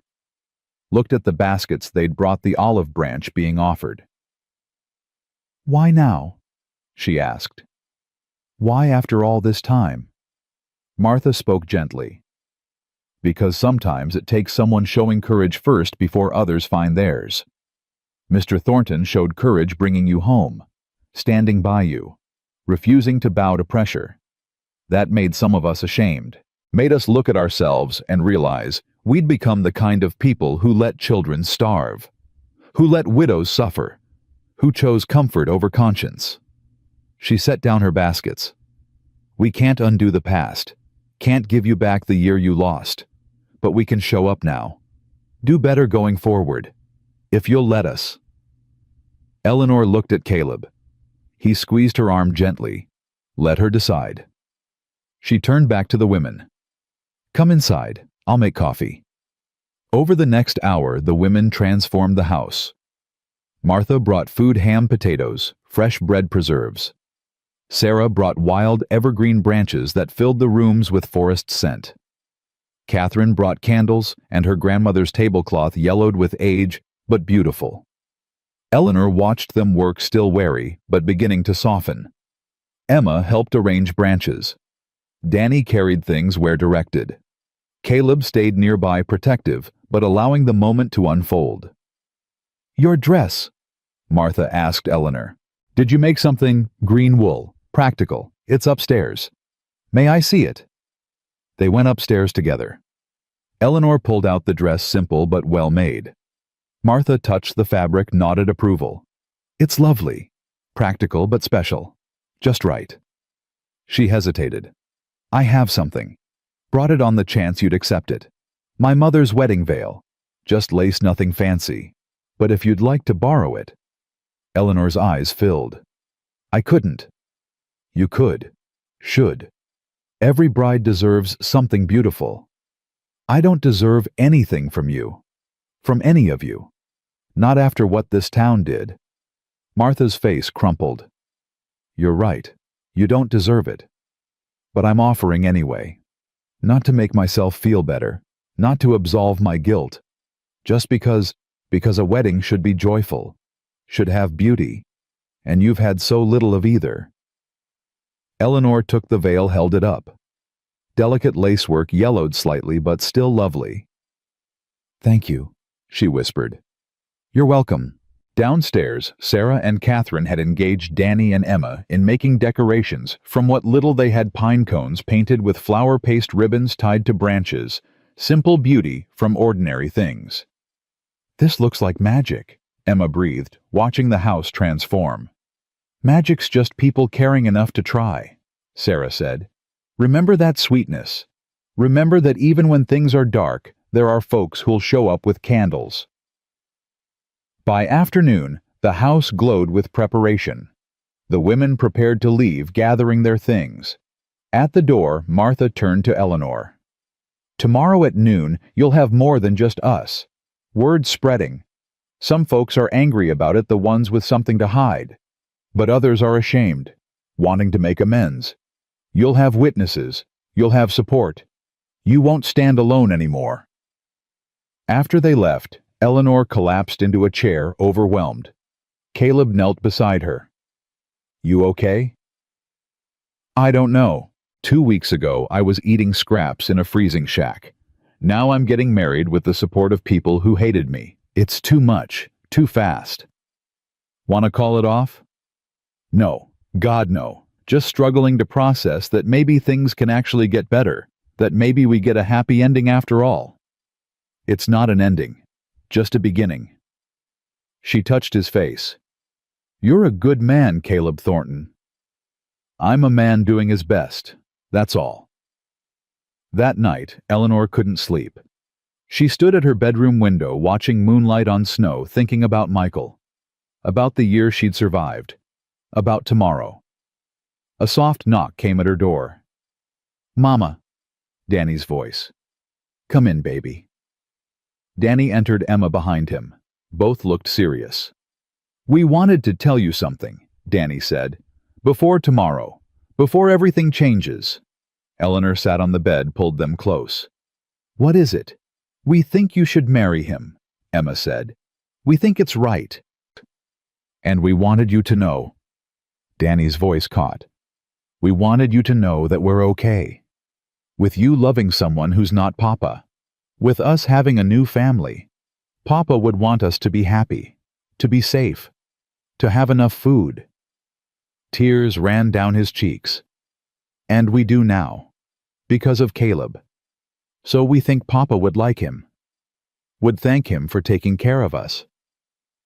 Eleanor pulled her children tight, sobbing. "Oh, my loves. My sweet, brave loves." "Don't cry, Mama," Emma whispered. "This is happy." "I know. These are happy tears." They held each other while moonlight filled the room, while the house settled around them, while tomorrow waited with all its promise and terror and hope. "Will you tell us about Papa?" Danny asked. "One more time before tomorrow, so we don't forget him." Eleanor nodded, wiping her eyes. "Your Papa was brave, was honest, was kind. He worked hard to give us a good life. He loved you both more than anything in this world. And he died trying to protect people, trying to save lives. That's who Michael Hayes was, a man who chose what was right over what was easy. Like Caleb, Emma said. Yes, like Caleb. Then maybe that's why we're here, Danny said slowly.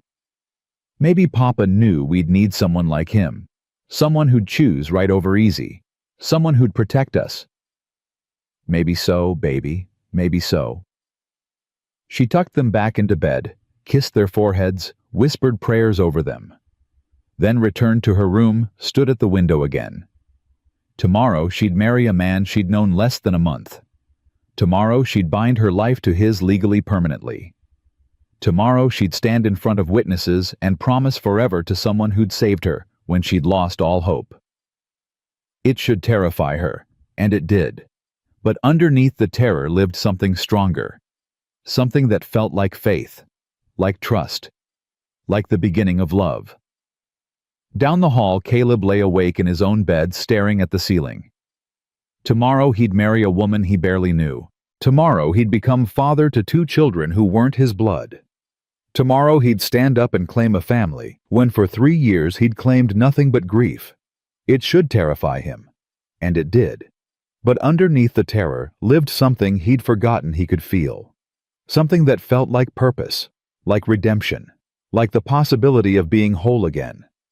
In their separate rooms, they waited for dawn, waited for Saturday, waited for the moment when broken pieces would forge themselves into something new, something that might be stronger than either of them alone. Saturday arrived cold and clear. Eleanor woke early, nervous energy coursing through her. She bathed, dressed carefully in the green wool dress. Martha's veil lay on the bed waiting. Downstairs, Caleb made coffee with shaking hands. He'd put on his best clothes, nothing fancy, just clean and pressed. His hands wouldn't stop trembling. Danny appeared first. "You're scared." "That obvious?" "You're shaking." "Yeah, I'm scared." "But you're still going to do it." "Yeah, still going to do it." "That's brave." "That's terrified." Danny grinned. "Can be both." Emma came down next wearing her best dress, one of the things recovered from their wagon after the storm.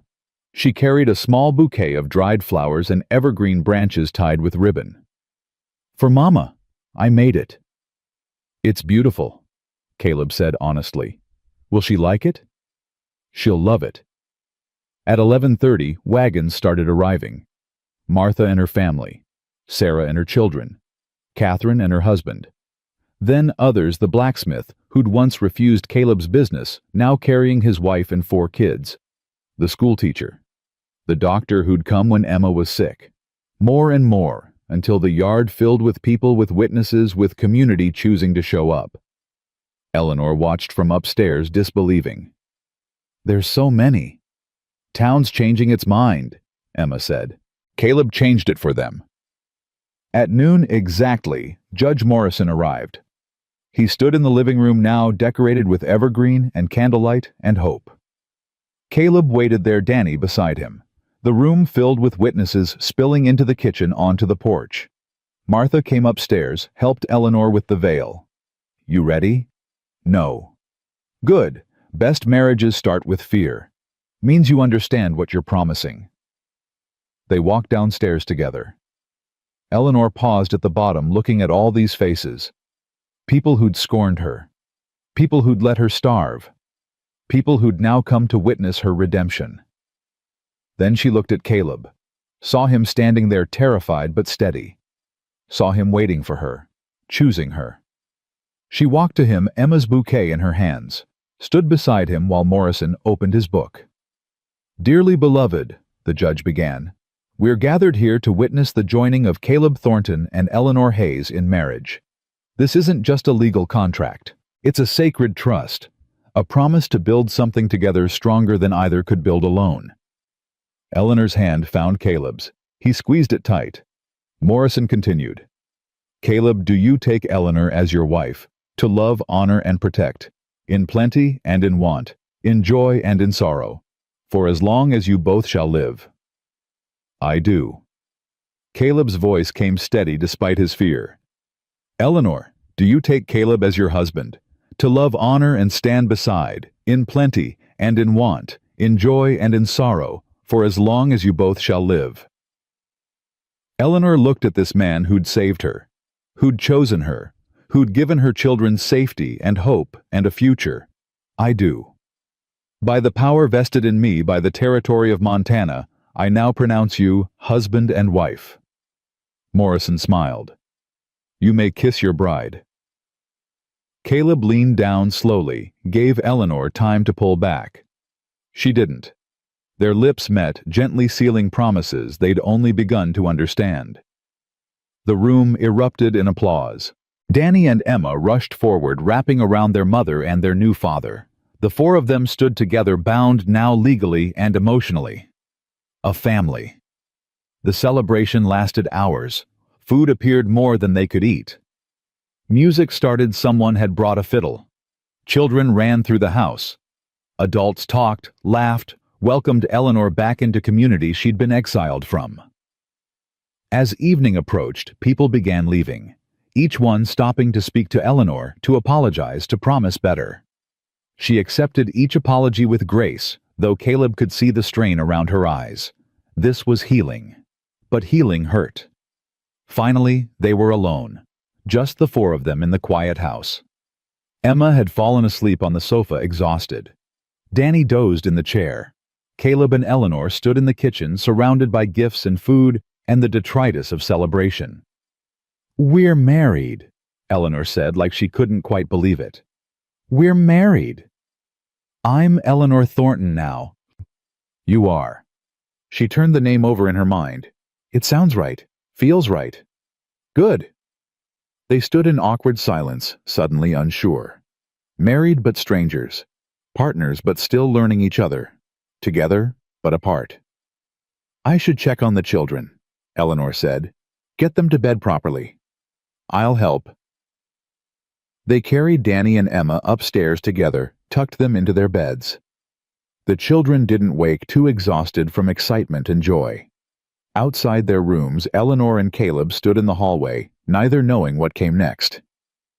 "I don't expect," Eleanor started. "I mean, we don't have to." "I know. We take this slow, figure it out as we go."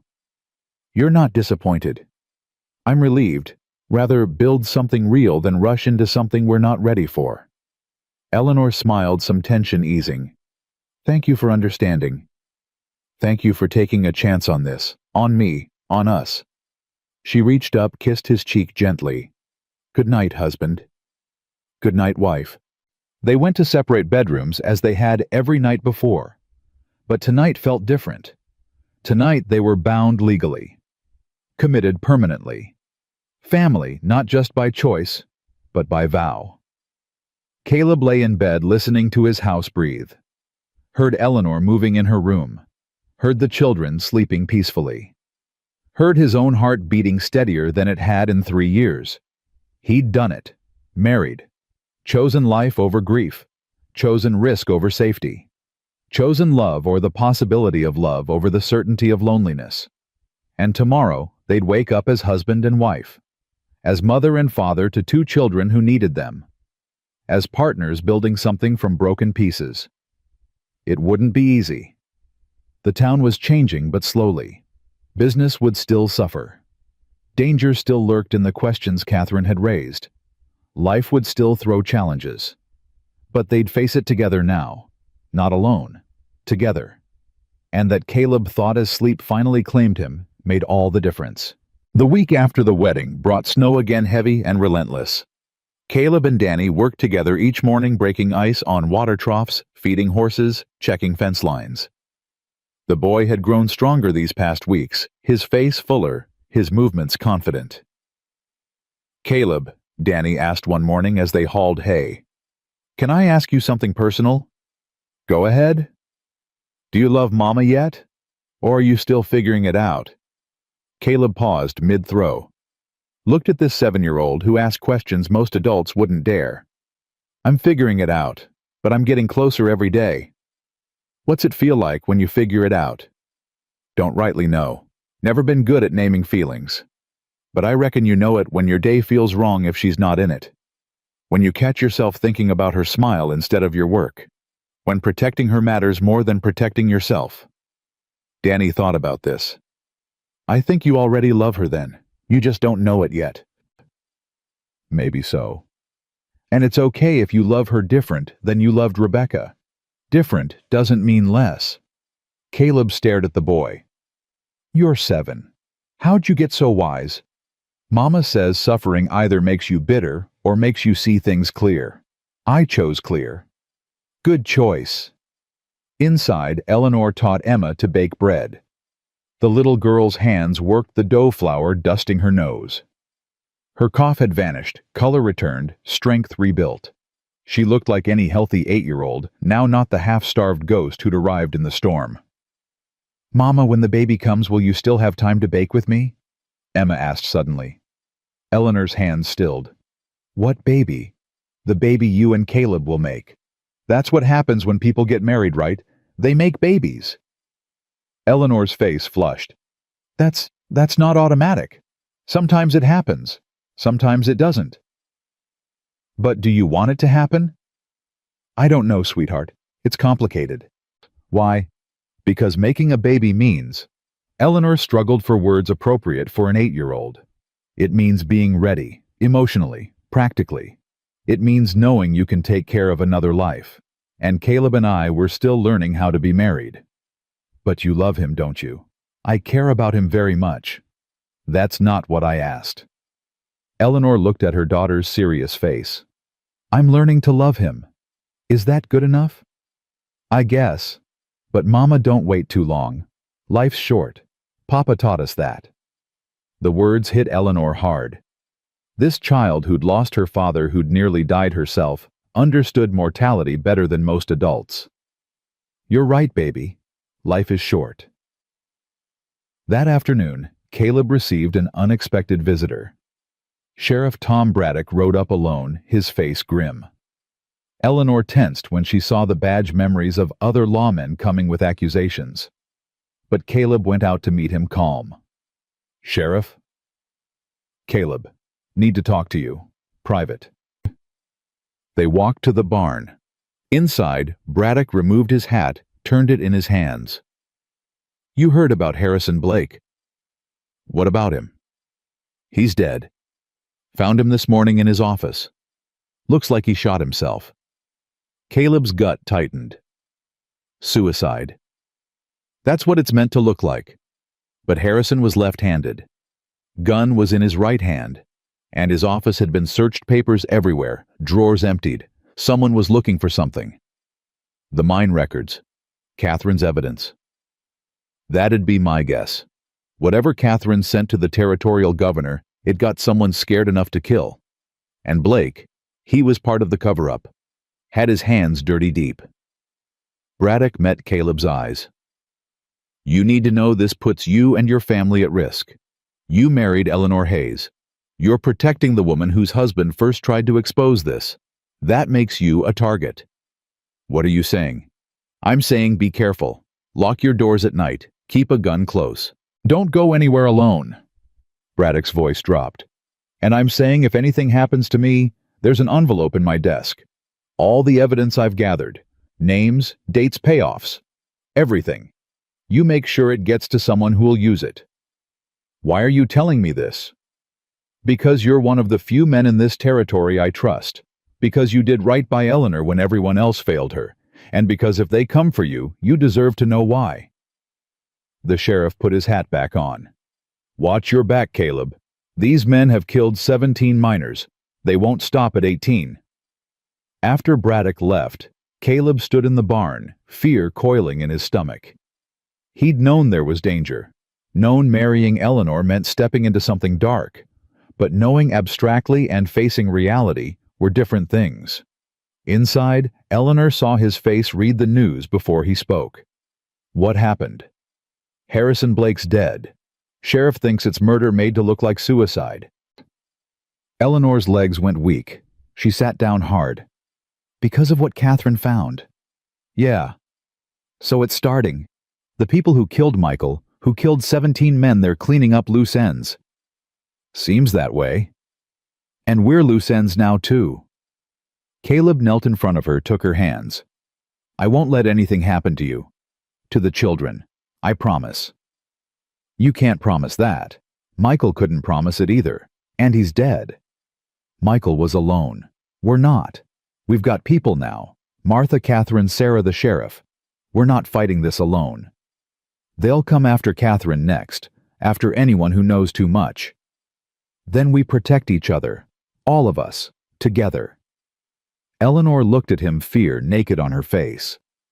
I can't lose you. I just got you. I can't. Her voice broke. Caleb pulled her close, held her tight. You won't lose me. I'm careful. I'm smart. And I've got too much to live for now to take stupid risks.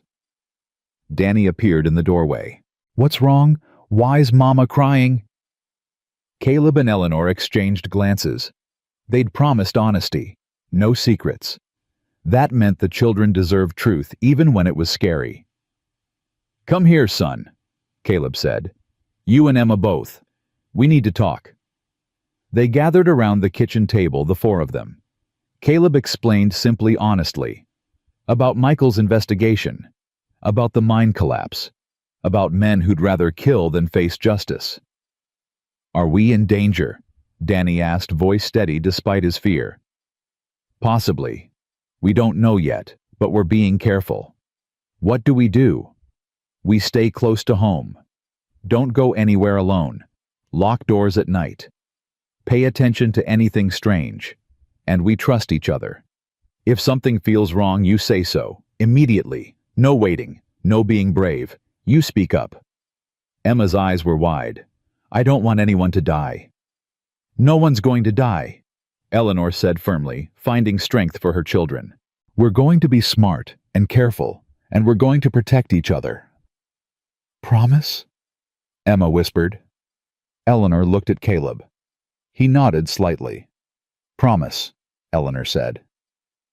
That night, Caleb loaded his rifle, placed it by the front door, checked every window latch, every door lock, made sure the children knew what to do if something happened, where to hide, how to get out, where to run. In bed, Eleanor lay awake listening to the house. Every creak, every wind gust made her flinch.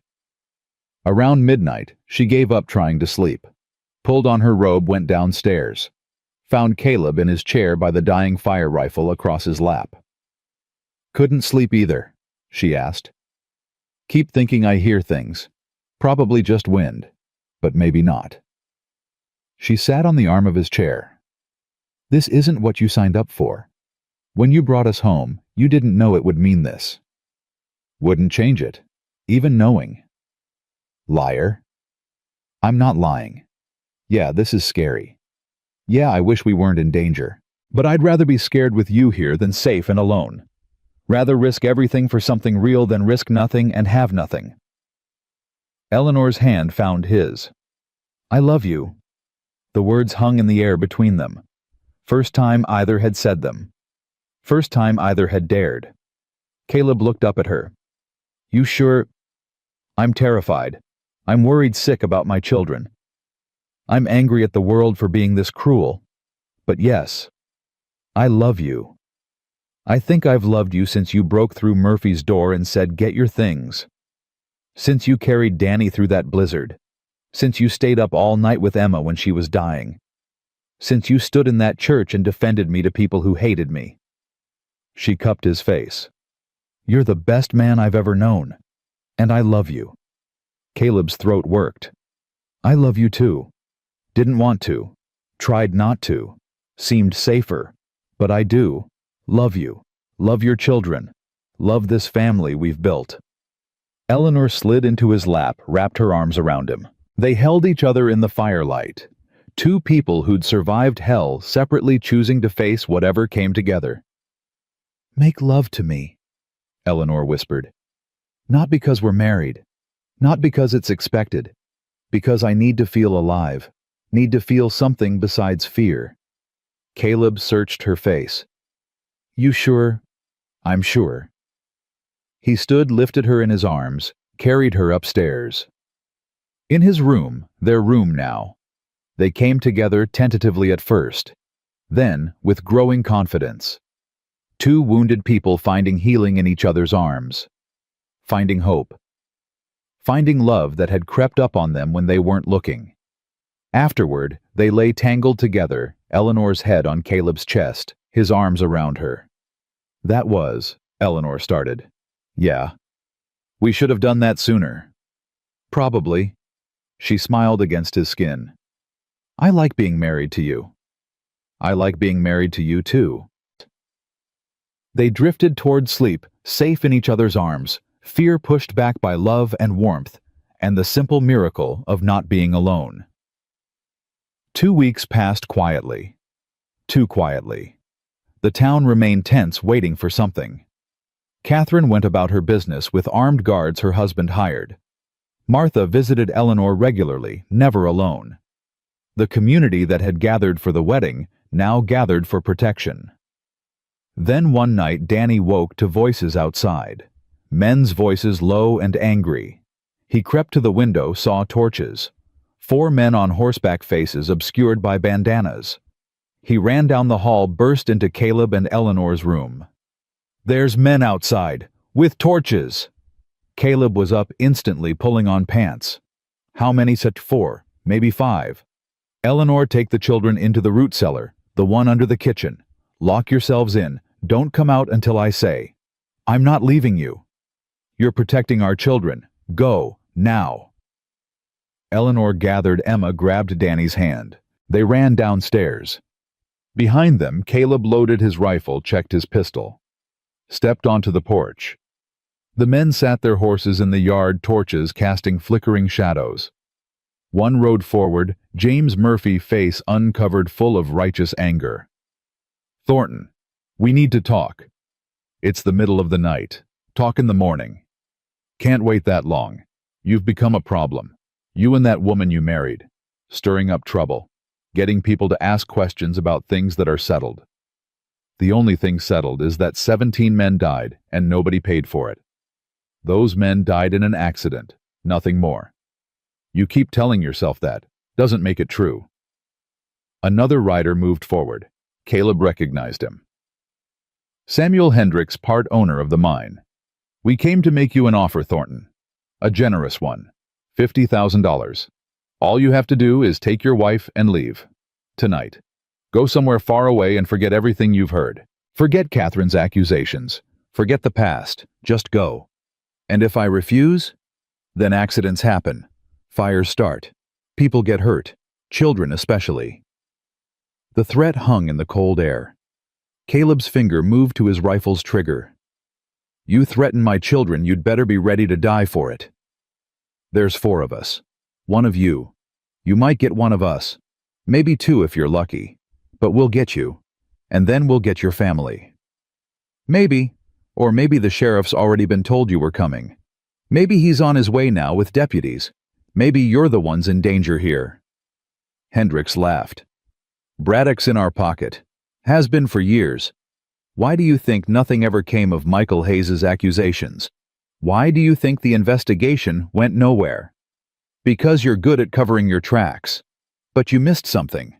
Catherine found it, sent it to the territorial governor, and the governor's not in your pocket. Catherine's problem has been handled. Caleb's stomach dropped. What did you do? Nothing yet. But accidents happen. House fires especially. Shame if her whole family burned. Her husband, their 3 children. Terrible tragedy. Rage flooded through Caleb. You hurt that woman or her family, and I'll hunt you down myself. Every single one of you. I don't care how long it takes. Big talk from a man who's outnumbered. A new voice cut through the darkness. He's not outnumbered. Sheriff Braddock rode into the yard, 6 deputies with him, all armed, all ready. Gentlemen, Braddock said pleasantly. Funny meeting you here, middle of the night, with torches, making threats. That's conspiracy to commit murder, terroristic threatening, maybe arson intent. Add it to your other crimes, the ones Catherine documented, the ones the territorial governor is very interested in. Hendrix's face went white. You can't prove anything. Can't I got a dozen statements from miners who were ordered to work in unsafe conditions. Got payoff records showing bribes to inspectors. Got testimony from the inspector you bribed who suddenly grew a conscience. Braddock smiled coldly. Got you. Murphy kicked his horse forward. You're bluffing. Try me. Ride out of here now and I'll arrest you peacefully. Give you trial's lawyers all that legal courtesy. Or start something and my deputies put you down like rabid dogs. Your choice. The four men looked at each other, looked at the armed deputies, looked at Caleb standing on his porch rifle ready. Hendrix wheeled his horse. This isn't over. Yeah, it is, Braddock said. You just don't know it yet. The men rode off into darkness, torches fading. Caleb lowered his rifle, legs suddenly shaking. Braddock dismounted, walked up to the porch. You can tell your family it's safe now. Caleb went inside, opened the cellar door. Eleanor, children, it's over. Come up. They emerged slowly. Eleanor, pale children clinging to her. Emma was crying. Danny looked angry. Who were those men? Danny demanded. Bad men who wanted to scare us, Caleb said. But they failed. Braddock tipped his hat to Eleanor. Ma'am, sorry you had to go through that. We've been watching your place for days. Knew something was coming, just didn't know when. Is Catherine safe? Eleanor asked. Got deputies with her family too. Everyone's safe. He looked at Caleb. But they're right about one thing. This isn't completely over. We can arrest them, charge them, but trials take time. Juries can be bought. Evidence can disappear. You need to stay vigilant until this is truly finished. How long? Months maybe, year at most. The governor's serious about cleaning up corruption, but it takes time. After the sheriff left, the family huddled together in the living room. Dawn came slowly, painting the windows gray. None of them had slept. None of them tried. I'm scared, Emma whispered. Me too, Eleanor admitted. But we're together. We're safe. And we're not running. Why not? Danny asked. If we left, went somewhere new, they couldn't find us. Caleb knelt in front of the boy. Because running means they win. Means 17 dead men never get justice. Means every other family living in fear never gets free. Sometimes you have to stand and fight. Not with guns. With truth. With courage. With refusing to let evil people control your life. But what if they come back? Then we face them again. And again. As many times as it takes. Because we're Thorntons now. All of us. And Thorntons don't run. Eleanor's eyes filled. When did I become a Thornton? The day we got married. The day you chose this family, this life, this fight. She nodded, pulling her children close. Then we're Thorntons, and we don't run. The weeks that followed brought changes. Hendrix and Murphy were arrested along with 3 others. The territorial governor sent investigators. The town fractured, some defending the accused, others demanding justice. But slowly, surely, truth emerged. Catherine's evidence was irrefutable. The bribed inspectors confessed. Miners testified about unsafe conditions. The cover-up unraveled thread by thread. Michael Hayes's name was cleared publicly. The town held a memorial service for all 17 men who'd died. Eleanor stood with Caleb, Danny, and Emma, listening to her late husband being called a hero. Being honored for trying to save lives. He'd be proud of you, Caleb whispered. Proud you didn't give up. Proud you survived. Proud of the life you've built for your children. He'd be grateful to you. For taking care of us. For finishing what he started. We finished it together. Spring came late but certain. Snow melted into rushing streams. Green appeared on hills. Calves were born. Life renewed itself as it always did. Emma's birthday arrived in April. She turned 9, surrounded by friends. Real friends who came to celebrate without shame or whisper. Danny helped Caleb build her a wooden dollhouse, painstakingly crafted over weeks. Eleanor baked cake with flour they could afford now, with sugar bought freely with abundance they no longer took for granted. "Make a wish," Eleanor told Emma as candles flickered. Emma closed her eyes, thought hard, blew out all 9 candles. When asked what she wished for, she smiled. "Can't tell. But it already came true anyway." In May, the trials concluded. Hendricks got 20 years for manslaughter and fraud. Murphy got 10 for conspiracy and bribery. Others received various sentences. Justice imperfect but real. The town held a gathering to honor the 17 men, to apologize to their families, to try to make amends for years of injustice. Eleanor attended with Caleb, accepted apologies with grace, offered forgiveness where she could. Martha approached her afterward. "I don't expect you to forgive us completely. Don't expect you to forget. But I hope you can stay. Hope you can be part of this community as we try to be better." Eleanor looked at this woman who'd brought food to her wedding, who'd shown up when it mattered. "I'm staying. This is home now." That evening, sitting on their porch, watching sunset paint the mountains gold, Eleanor leaned against Caleb's shoulder. Inside, children laughed over some game. Horses nickered in the barn. Life hummed around them, ordinary and precious. "Are you happy?" Eleanor asked. "Yeah, I am.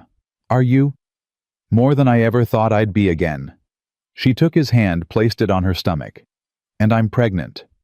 Caleb froze. How long have you known?" "Couple weeks. Wanted to be sure before I told you." "How do you feel about it?" "Terrified, excited, grateful, all of it." She looked up at him. "Your thoughts?" Caleb's hand stayed on her stomach, wonder on his face. "I'm scared. Lost Rebecca this way. Lost my son before he took his first breath. But I'm also—" His voice caught. "I'm happy. Really happy. Didn't think I'd get this chance again. It could be dangerous. I'm not young anymore. Things could go wrong. Or they could go right. We could have a healthy baby. Could add to this family. Could—" He stopped. "I choose hope. Choose believing in good things. You taught me that." Eleanor kissed him softly. "I love you." "I love you too." Inside, Danny called out, "Caleb, Emma won't share the checkers." "That's because Danny cheats," Emma yelled back.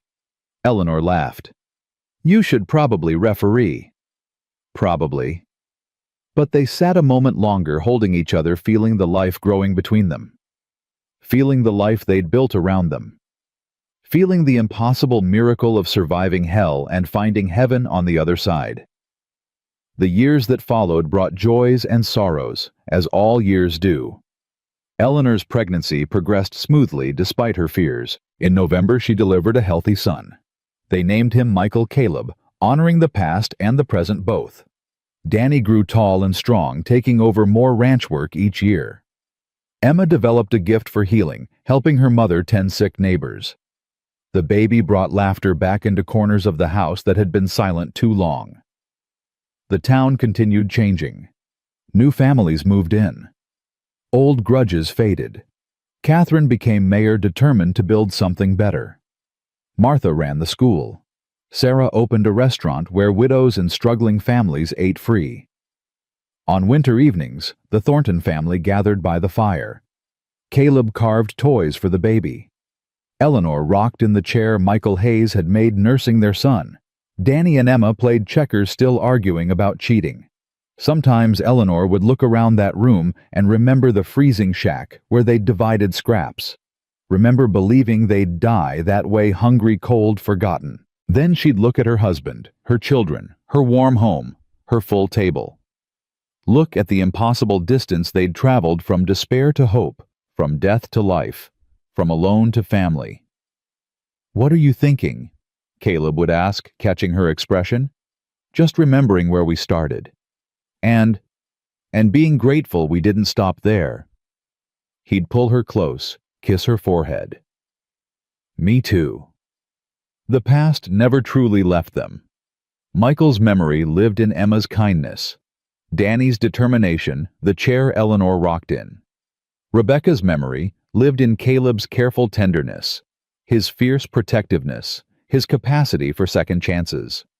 But the past didn't own them anymore, didn't define them. They'd taken their broken pieces and forged something new, something stronger.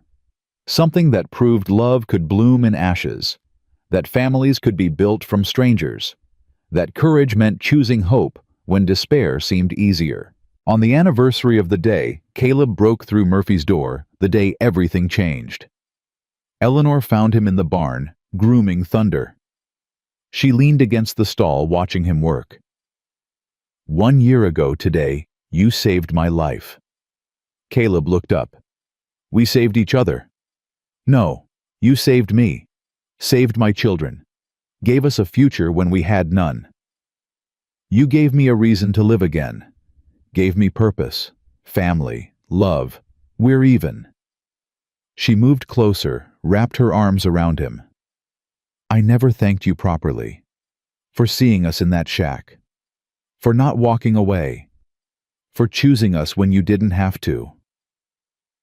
Eleanor, Let me finish." She looked up at him. "You're the best man I've ever known. The best husband.